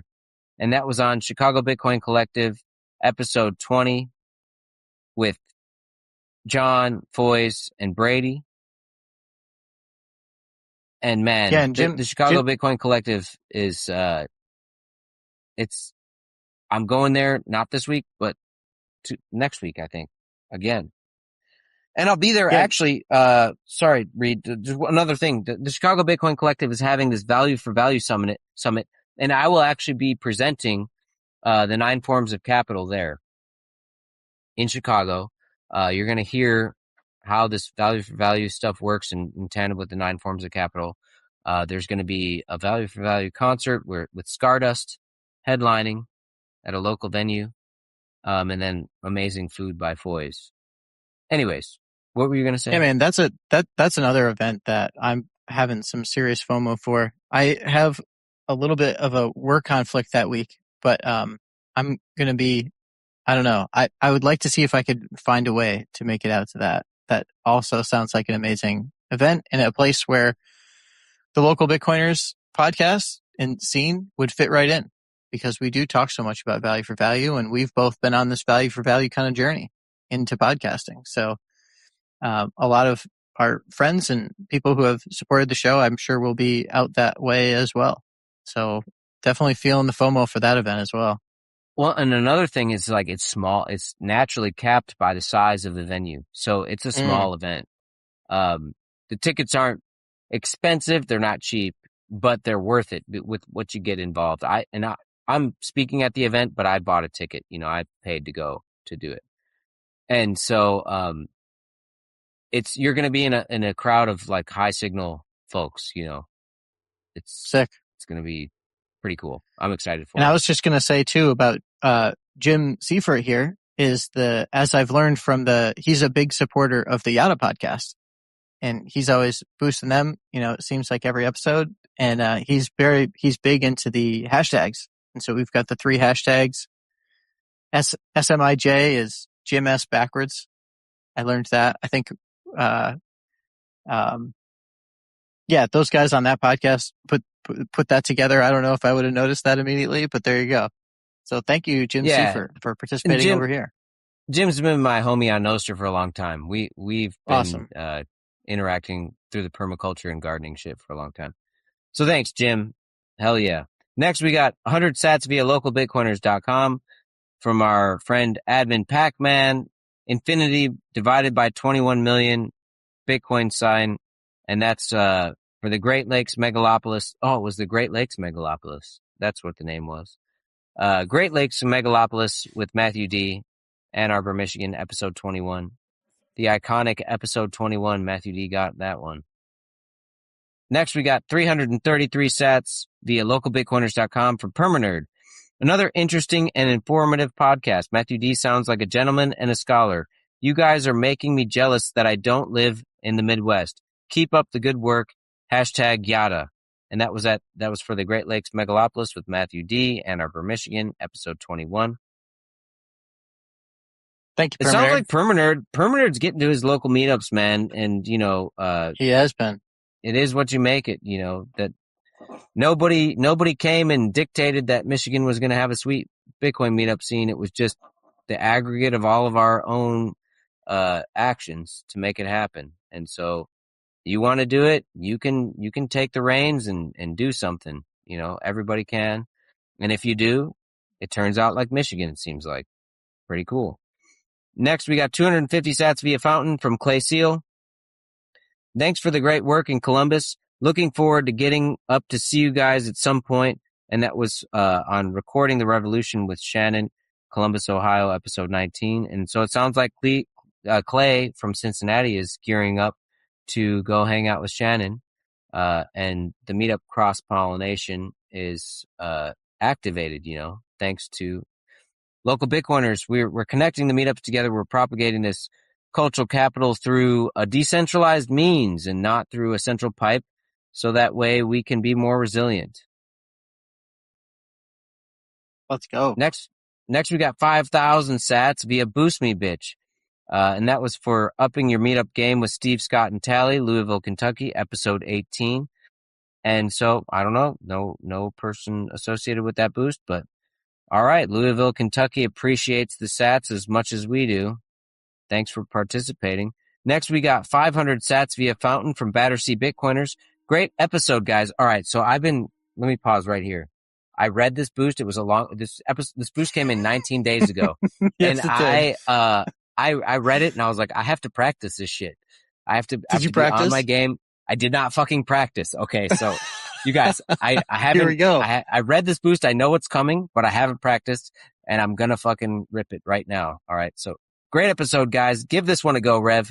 Red, Lori, yellow, Roy, Lori, red, Lori, yellow, Lori, Irish, wristwatch, watch, Irish, wrists, rock, fresh, French, fried, fly, fritters. Love Ollie from Battersea Bitcoiners. All right, let me know how I did on that. I did not Got your practice. money's worth out of that one. That was Holy awesome. shit. Great boost. And that was on Local Bitcoiners, Great Lakes, Megalopolis with Matthew D., Ann Arbor, Michigan, episode 21. Thanks for hanging with us, Battersea Bitcoiners. Let's keep having fun. Love that. Love that shit. Next, we got 3,000 sats. I remember go ahead. Sorry, I remember when that one came in. I sent it to you right away. I was like, oh man, dude, you're going to have fun with this one. But yeah, that was, cause we kept, or both of us really, but I think we made a big deal out of it because you were always struggling with saying the locations for the meetups and stuff like that in other countries. And he's like, yeah, I got you, buddy. Well, I said, you're not going to hurt my feelings if you make a tongue twister of a boost. And so he took me up on it. So you got one. And dude, I had a long time to prepare for that. I could have like really nailed it. And, I didn't take the opportunity. So it was fun either way. Next, we got 3,000 sats via Fountain from an npub. And it's good to be reminded that running a meetup takes money and not take it for granted. Thanks for the episode. And that's for Recording the Revolution with Shannon, Columbus, Ohio, episode 19. And that npub, I believe, is Logs.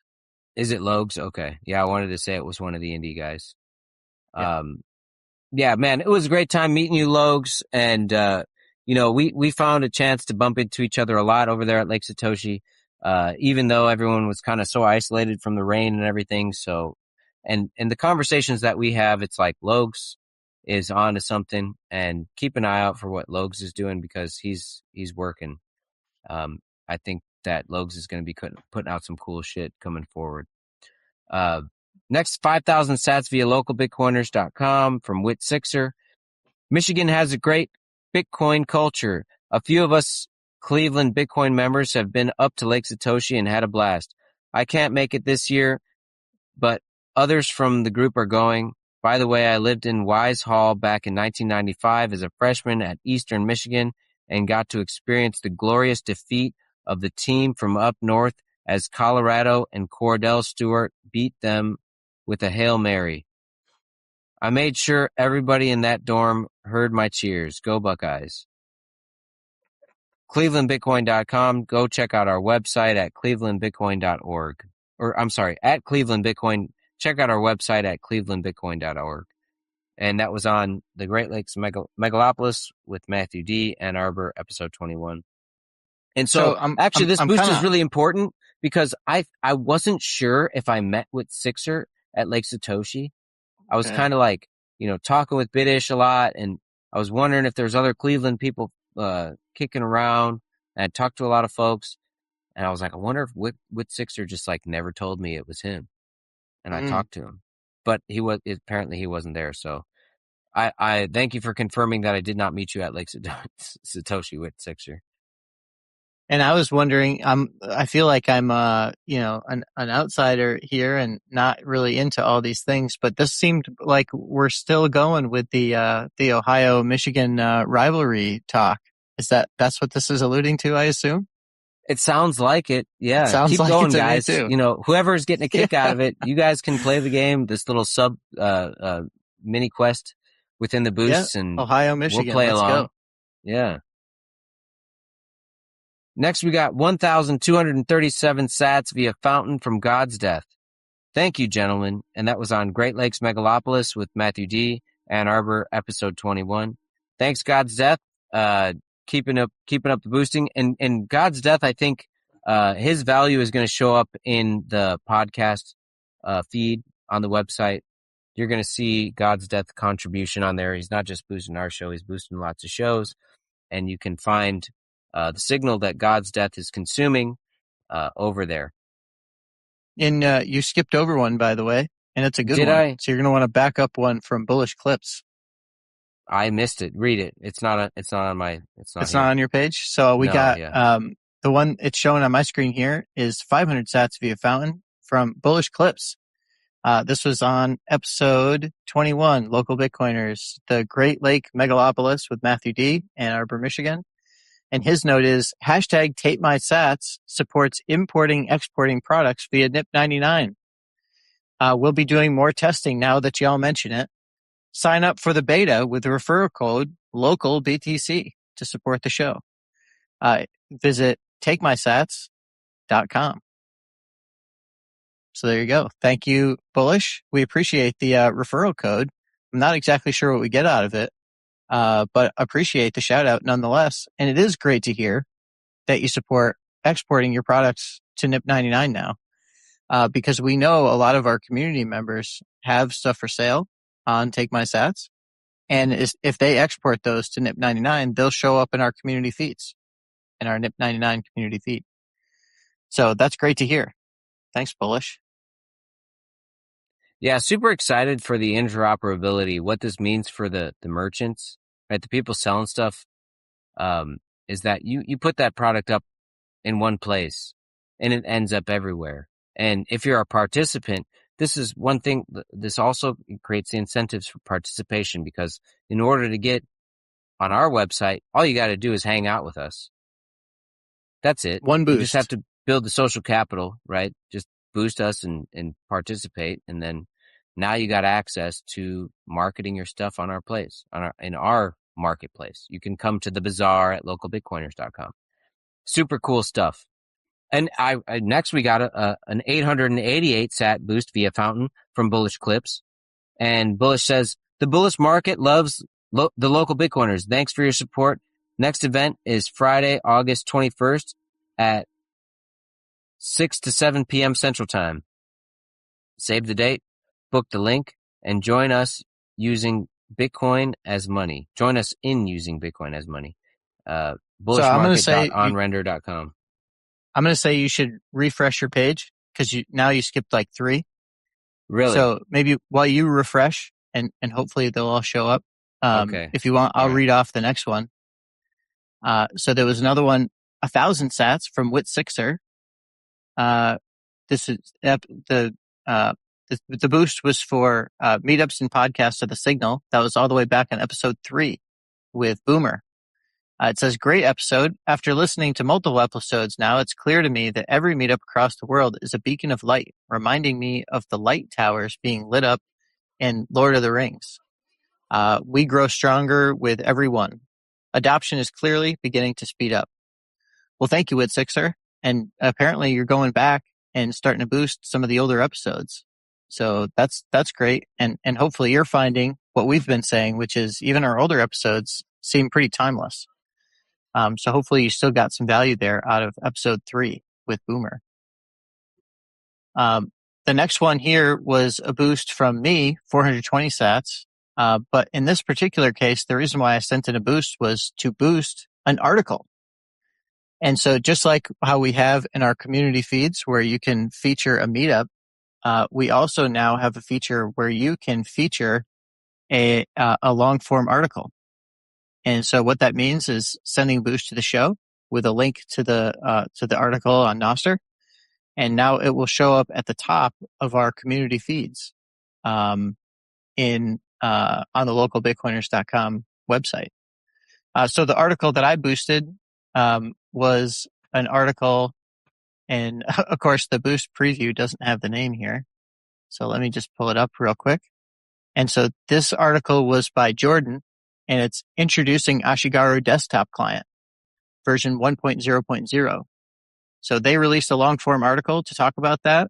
And I thought that's something that our community should probably, be in the know on what's going on. So now that's featured on our website. And if you have a long form article that you think our community would be interested in, you can go ahead and feature it the same way that you feature your meetup. Man, yeah, those boosts are not there. So the next boost I see is from Pyrohawk. You still have one more between Bullish at 88 sat, Yep, the 888 only sats and 100. Yeah, the only one other one that's showing up on my feed, and I think we're on the same page, so I'm not sure how there's a difference there. Maybe I'll have to I'll chat with Claude about that afterwards. This one, no message, 420 sats from Chad F and 33 others, and that was a show level boost. and via localbitcoiners.com. So thank you, Chad F. And now we got Pyrohawk. You want to pick it up from there? Sure. Yeah, we got 100 sats via fountain from Pyrohawk. It's surprisingly encouraging to hear someone doing something that started as a complete failure. Keep up the good work. And that was for the Great Lakes Megalopolis with Matthew D., Ann Arbor, Michigan, episode 21. And what Pyrohawk is referring to is in this episode, Matthew D. was explaining his journey in creating soap that he's selling at meetups via White Paper Street Soap Company. Like I said, at Lake Satoshi, I just loaded up on a big supply of soap. Thank you, Mr. X, for donating an extra bar to me. I'm going to use it. But yeah, so Matthew D. started off as a complete failure. He failed his first batch of soap, but he kept with it, and it's encouraging to Pyrohawk. It's encouraging to anyone, right? Mm-hmm. You want to get Absolutely. something done. You can't expect it to work out exactly right from the get-go. You just gotta want it. That's the Joel Salatin phrase. If you want it, you gotta really want it, and just keep going. And that's what we're gonna do. We're gonna keep going. In the next boost, we have 500 sats via fountain from Matthew D. Thanks for having me on the pod, guys. And that was on Matthew D's episode 21. Well, all right, Matthew D. It was great to hang out with you at Lake Satoshi. And it was really cool to hang out with you again at the round table with Jordan, with our episode with Jordan for Grand Rapids. Next, we got 101 sats via fountain from Nostr Gang. Nostr Gang says, thank you, Shaka emoji. And I will say that I got a really cool shirt from Soul Exporter at Lake Satoshi. Did some value for value trade. I traded. So Soul Exporter did the logo for Local Bitcoiners. He did kind of some of our graphic design work. And so Reed has, his daughter is making these custom one of shirts, painting on them with bleach that we have listed on our marketplace and everything. But so Soil Exporter was like, I want that shirt. That's my logo. That's super cool that someone hand painted it on there.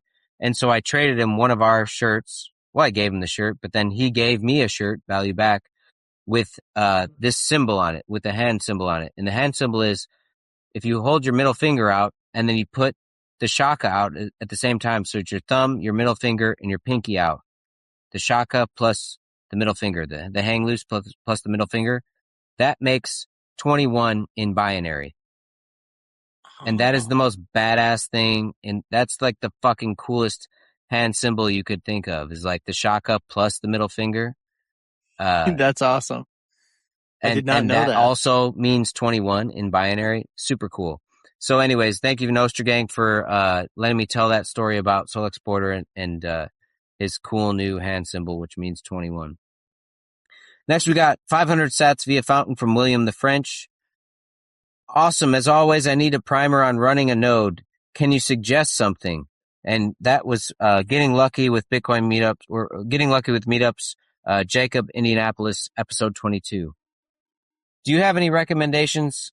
Certainly, you shouldn't have a prescription for William the French on running a node. But do you have a recommendation? Well, to that end, I'll explain what I do, and this is what I've chatted with my meetup about for running a node. I think you should take the time to learn how to flash an operating system, and you should get an off-the-shelf computer of some kind. I like the HP mini PCs. It certainly does not have to be those. And you follow the instructions. The instructions are very followable. If you need help, ask your friendly clanker. And just load up. I guess the ones that are the probably easiest to have a lot of instructions available for would be Start9 and Umbrel. And both of those you can just flash onto any old computer that you've got laying around. It could be a laptop, it could be a desktop. And so that's what I recommend doing. But there are lots of different ways that you can do it. So you could go poke around online, do a little research, and figure out which one you think is the best one for you, and maybe go with that. I use Start9 on a HP mini PC. That's what I use for a node. I run my Lightning node on LBHub, but again, there's lots of different ways you can do that.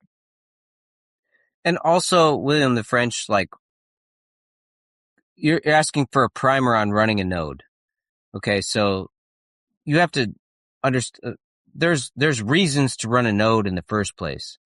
And one, the node has everything. The reason why you run a node is for your own benefit. The node should be doing something for you. And what that thing is one, you don't trust anybody else to, when you get a Bitcoin transaction and when you send a Bitcoin transaction, to tell you that happened. If you run your own node, you know that when you receive a Bitcoin transaction, it was a real Bitcoin transaction. And when you send one, it gets broadcast out. Second, the another reason to run a node is if you use somebody else's node, if you trust somebody else to say, when I receive a Bitcoin transaction, that's real Bitcoin, and when I send one, that actually gets broadcast out. What you also do is you give them visibility into a lot of information about your interaction with Bitcoin. And so if you run your own node, now that information stops at your node, and the only information that's going out is the transactions that you're receiving or broadcasting.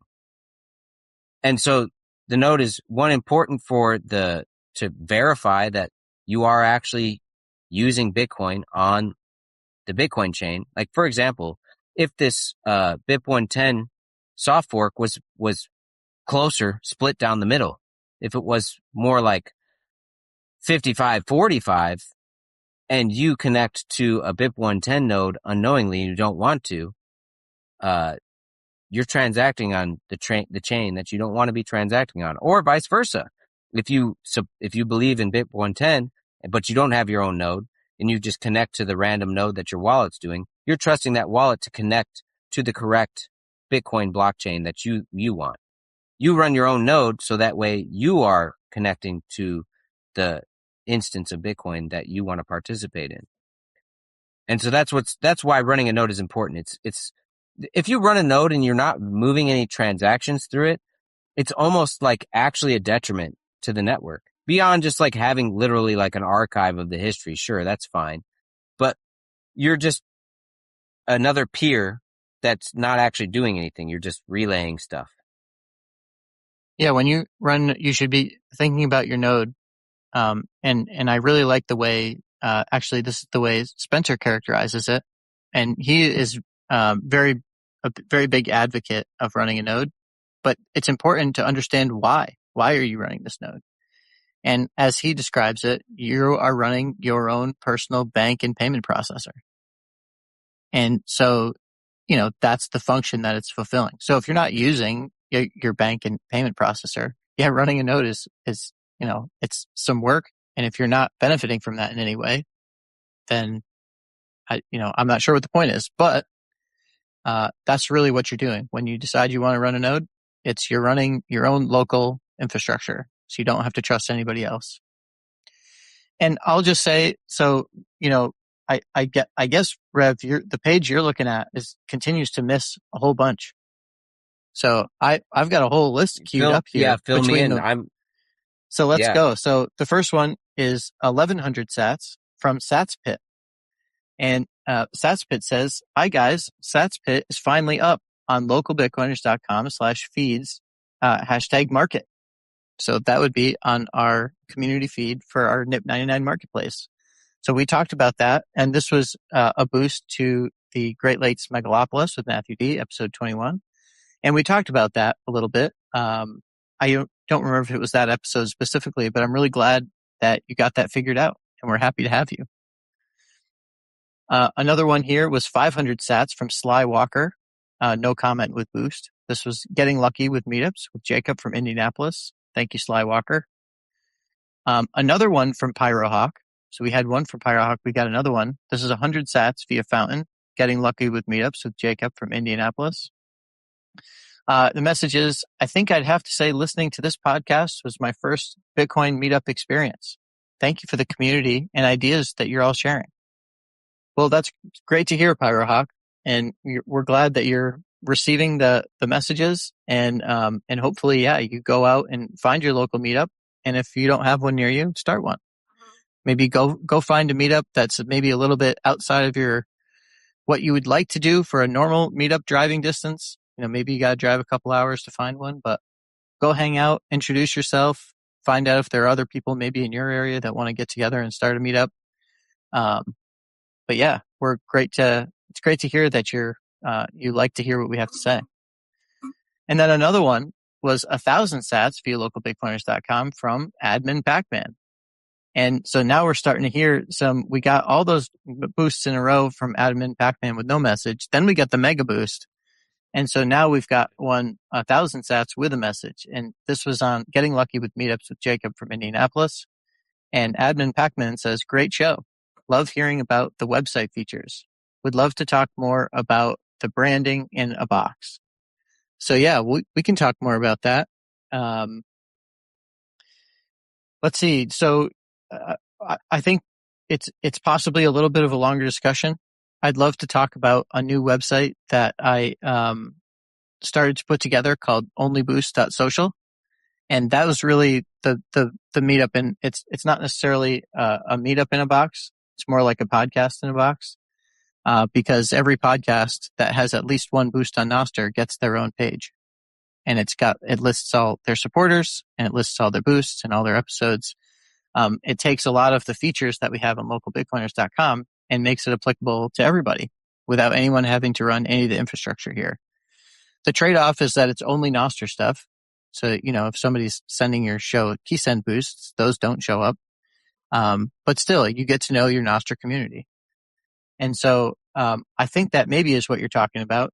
And so, yeah, that's something I'm going to try to continue to work on. And I'll be talking about that more on this other podcast I started with Chad F. called Chad and Reed's Podcast.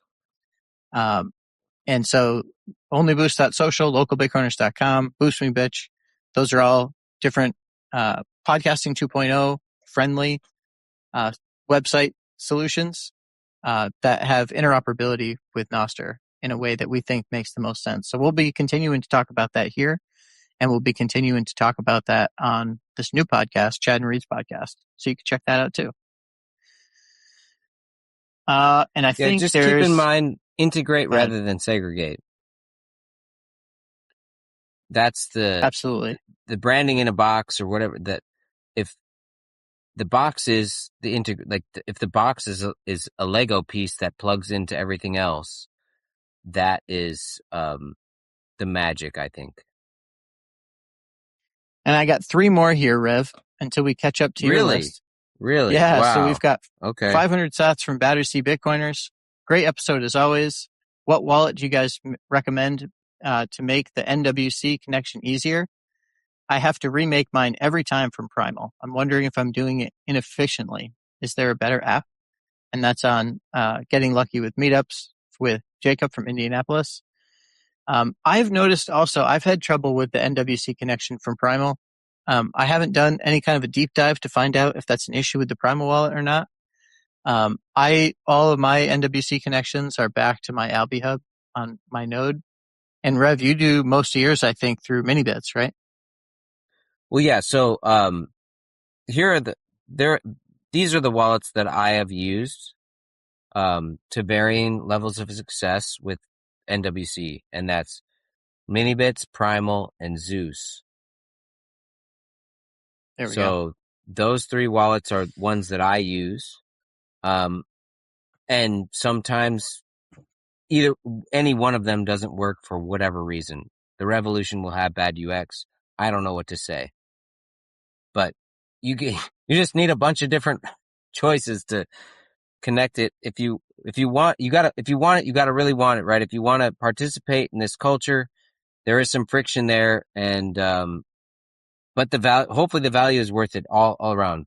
Doing the effort to send the sats along, and then getting that value boomerang back into you via the value chain makes it all worth it for us to figure this out. Because if it's not worth it, we're not going to figure it out, right? We're never going to get there.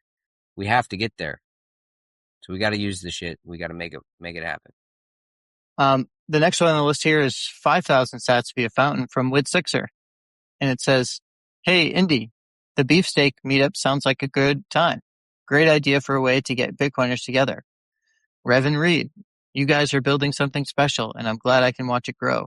A lot of good ideas here. By the way, that maybe Cleveland Bitcoin can do implement into our website." So maybe that was talking about some of our website features. Not exactly sure, but that was on episode 22, Getting Lucky with Meetups. Jacob, well, thank you, Witsixer, and we appreciate all the boosts you've been sending us. Really glad to have you participating with the show like this, and it'd be great. I guess, you didn't get to bump into Rev at Lake Satoshi, but hopefully we find ways to cross paths in the future. And the next boost here, the last one that I'll read and then I'll hand it back to you. This is another one from Witsixer. And this was on going back to episode 4, Cypherpunks Write Code, AI, Meetups, and the Mesh Didel. We haven't talked about episode 4 in quite a long time. That was an episode with just Rev and I. But his message is the idea of Bitcoiners across the world and their local regions creating networks amongst other paralleling the settlers' westward expansion blew my mind. Love the Westerns, so I'm here for it. All right. Thank you again, Witsixer. And so with that, you read off William the French, and hopefully your next boost on the list is another one from Witsixer. I got 21,000 sats on the indie meet. Yeah, with no comment. Is there a Witsixer between William the French and that? Yeah. We're going to have to figure out what's going on with I wonder if it's a mobile versus desktop thing. I'll have to look into it. Who knows, apologies man, for not listing all these where you're looking at it. But we got another 1,000 from Witsixer, and it says, this was on the Meetup is the Farmer's Market, Kansas City, Missouri, episode 5. That one was on the leaderboards for a long time. It says, "Are you kidding me with this? I feel like Augie just caused every listener to have a light bulb pop over their heads. Wow." And that was talking about all the different ideas that Augie was sharing about how to bring the farmer's market to the Meetup. Okay, so next we got 21,000 sats via fountain with no comment. Yep. And that was on Getting Lucky with Meetups, Jacob, Indianapolis, episode 22. Well, thank you for 21K sats. That's cool. Big boost to the indie scene there too. Next, we got 693 sats via fountain from Shadrack. Really great chat. I love getting to know local Bitcoiners. Great work, guys. Keep meetups create entropy. Hashtag 40HPW. And that's on Privacy is Sovereignty with BTC Wrestle, Columbia, South Carolina. And so Shadrack's been slowly catching up here. And I'll fill in 2 more boosts that apparently are not in your feed, but are in mine. Another boost with no name attached for 21,317 sats via Boost Me Bitch. So no name, no message, but thank you for the boost. We appreciate it. And the next one is 420 sats via fountain from Undisciplined. And that was on episode 21 with Matthew D. It says, the need for more entropy applies to our 40 HPW too. Well, that was very timely. Prescient, shit. For sure. Holy shit. Yeah, that was from 9 days ago. That was from Undisciplined? Yeah. Undisciplined, you're tapped in, dude. Pay attention, man, because you are ahead of the curve on that one big time, buddy. So the next one on my list is from nostr Gang with Cypherpunks Write Code, AI, Meetups, and the Mesh Didel. So look at that. Multiple people boosting episode 4. And I got Purple Heart, Orange Heart from nostr Gang. What do you got next on your list? Thanks for going back and listening to all of the old stuff, guys. Yeah, that's awesome. I love talking about those old episodes. The stuff is hopefully evergreen enough, where you can go meander your way through and pick your favorite clickbait titles that we put out there and whatever attracts you, go listen to that. And the next one I have is from Nostr Gang. 101 sats via Fountain, Purple Heart, Orange Heart on Cypher. That's episode 4. Okay, so we got that one. All right. So then after that, the next one I have is 5,000 sats via localbitcoiners.com from Wit6er. Is that what you got? That's what I got. All right, here we go. Wit6er says, Michigan continues to impress me with its Bitcoin culture. Building the community inside of Bitcoin is the way. Nice job, everyone. And that was from the Michigan Meetup Roundtable with Buffalo, Grand Rapids, Michigan, episode 23. And it's a little bit of an imposter syndrome kind of thing going on. I've been talking about just how much I've been enjoying the meetups in Michigan for a long time on podcasts here, there, and everywhere, and just putting that out there on Nostr and whatnot. And it's through doing this podcast, I do see that Michigan is not the only example of this. There are other examples of shit like this happening, but it's not everywhere. And I think the big goal of this is the information that we're trying to propagate here is like, how can you make it happen everywhere? How can it be like Michigan and these other places everywhere? Like, what can we do? Let's share the information so that way we can manifest it. It's not going to be exact copies, right? This is the point, the decentralization of the cultural capital. You're going to build the same mesh kind of situation in Kansas City, Missouri, or in the Indianapolis area, but connecting between Cleveland, Columbus, and Cincinnati, and so on and so forth. And you're going to find your own ways of making the magic happen there. But yeah, the Michigan thing that's going on is an example of something magical happening. And so that episode was hopefully it shed some light on that. The Michigan Meetup Roundtable. Next, we got 500 sats via Battersea Bitcoiners. Is that what you got? I got one in between, but why don't you read that one off first? All right. Go ahead. So Battersea Bitcoiner says, great show as always. Eagerly anticipating Rev reading off my tongue twister boost from a couple episodes back. Love the roundtable format. Keep it up, chaps. And that was from Michigan Meetup Roundtable with Buffalo, Grand Rapids, Michigan. And Battersea Bitcoiners, I was going to try and like figure out some like, accent to do it in and do it up, maybe I should just try and read it again next time for fun with all my preparation involved. But anyways, totally that was a great boost. Great boost. So the one in between was 1,111 sats Roa sticks from Jer. You guys continue to crush it. And that was on episode 23, Michigan Meetup Roundtable with Buffalo. Thanks, Jer. Next, we got 101 sats via Fountain from Nostr Gang, Orange Heart, Purple Heart, Michigan Meetup Roundtable with Buffalo, Grand Rapids, Michigan, episode 23. Thanks, Nostr Gang. Next, I got 1,000 sats via Fountain from Wit6er. I did not know about Grassroots. Glad you guys shed light on it. This is one of the reasons what you guys are doing in the podcast is so important. And that was on Grassroots Recap, Philly Suburbs, and Bitcoin Park, Nashville, episode 6. And yeah, if that's what's happening with Sixer is that we're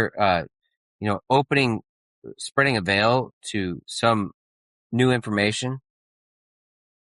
That's the goal, making it less friction, easier for people to get started, more information out there for you to participate in this thing, right? Facilitate more Bitcoin transactions, more cultural capital, more resilience. So we don't have to fucking care about the flock cameras and the inflation of the currency and whatever else. We can just live in our parallel system. Yeah, and just another example here, right, of the old episodes. So thank you, Wit6er, for going back and digging some of these up and letting us keep talking about them. Appreciate the boost. Next, we got 1,111 sats row of sticks via localbitcoiners.com from Permanerd. I'm struggling to find time to listen to much right now. I'm thinking about you guys, though, and I will catch up. and that was on Michigan Meetup Roundtable with Buffalo, Grand Rapids, Michigan, episode 23.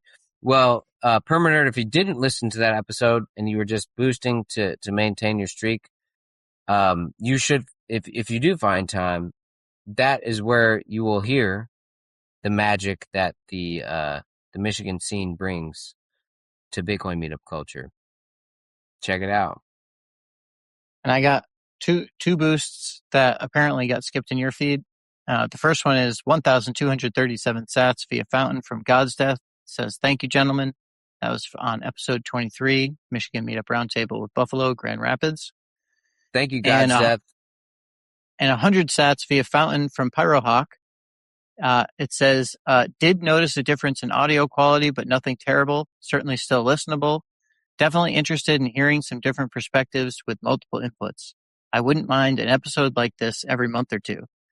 And so, of course, that was on the Michigan Meetup Roundtable with Buffalo, episode 23. So good to hear that the audio quality was still not too bad. We understood that there was, we were trying out a new thing. So I'm glad to hear it was still listenable. And, it's good to hear that was an enjoyable format for people. It's challenging. It's a little nerve-wracking to get so many different people involved, and being able to, especially when we did that as an open call to the whole Michigan Bitcoin culture. So like anybody could have popped in there, and we understand that most people will probably be respectful with the mic and their muting and everything. But we didn't know if it was going to turn into like a drunken Twitter Spaces where people are just yelling at each other about shit and total chaos reigned. But it's good feedback to know that was enjoyable and we should try it again. Because I think there's a lot of good opportunities for it, for getting just a lot of different voices on the mic from a meetup culture or scene. Yeah, we had fun with that. I liked that format too. I like reading off the boosts though, and boy, do we have a lot of boosts, huh? Let's keep going. Still count like 5 more. Yeah, so we got. We're gonna have the longest episode ever. I got 1,000 sats from Permanerd. Yep, let's go. Okay? So yep. I got 1,000 sats from Permanerd via localbitcoiners.com. Can't remember if I've had a chance to listen to this one. So here's another boost. If not, I will listen to it as soon as possible. And that was on Getting Lucky with Meetups with Jacob, Indianapolis, episode 22. All right, Permanerd. So it sounds like you listened to the last one. Maybe you didn't listen to that one. All good, dude. You're playing the game. Next, we got 5,420 sats via Fountain from Otis Bittmeyer. The culture and commerce we are building in our region is inspiring and exciting, and we're just getting started. Join us at Fork and Coin for V4V Chicago coming up September 14th through 15th. We'll have food, music, commerce, and more. I'll be sharing coffee. What value will you bring? More info at chicagobitcoincollective.com. And so, yeah, this came up already. This value for value event at Fork and Coin at the Chicago Bitcoin Collective on September 14th to 15th. It's going to be a really cool event. Our friends over there at the Open Market Podcast, Eric FJ is going to be there. Avi is going to be there. Vitor is going to be there. Who is the what is he? The lead dev on the Amethyst wallet or Amethyst client. So yeah, I mean, it technically it's kind of a wallet too. But yeah, it's going to be a lot of high signal folks all in one place. I was thinking about it, at the very beginning there was these like nostr events, right? Nostrika, there was the one in Nostrabama. Nostrabama came later, but there was like one in Tokyo the Nostrville. And so like at that time when Nostr was hot and heavy and there was people coming out, they were really coming out to propagate some information and connect. I think this event is going to feel like that. I'm excited for it. I've got a good Major vibe FOMO. for it. Yeah. And Otis Bittmeyer is going to be there with his coffee. Sweet. And okay, so we got one more boost. Do you have another one between here and 100 sats via Boost Me Nope. Bitch? Okay, Nope. Go so the for it. last boost of the show, 100 sats via Boost Me Bitch, and that's it on localbitcoiners.com. Anonymous. Thank you. Let's go. Man, what a wild time this has been. And it's validating and it's terrifying and horrifying and terrible in so many ways, but also, validating in that the path that anyone that listens to this podcast is on is moving towards a decentralized form of interaction with Bitcoin, right? You're going to try and find your local Bitcoiners. You're going to be learning from them, and you're going to be mitigating these centralized points of failure, especially when it comes to the propagation of the cultural capital. We're in control. We run the nodes. You can own and operate some hash, and you can propagate cultural capital with your local community and get everybody on the same page. And that's how you enforce consensus, the aggregate of all of the interactions and all the participation of the users, right, of the network. And we are the users of the network, and we can meet up and we can talk to each other about how to do this well, how to benefit from this. Yeah, and I'll just say it was really great. We just read through the last 21 days of boosts. So it's been 3 weeks since we've had a chance to do this, and boy did I need that. That was a great pick me up, because this was a heavy episode, and boy, it was great getting to reconnect with all of you in our community and hearing all the cool shit that you guys have going on, hearing what you think about some of the past episodes. Yeah, just really great to hear what you guys got going on. And yeah, we're really glad to be back in the swing. So we should be back on our more normal schedule here going forward. And yeah, just great to be back. Love it. Love you guys. Roll the outro. Episode complete. If you run a Bitcoin meetup and want to talk about it here, reach out. Check the show notes for contact info, link to meetup organizer resources on GitHub, and more. Send us a boost of any size and advertise your next meetup. We'll read it out on the next episode. And remember, attend your local meetup or start your own. Local Bitcoiners are always just one meetup away.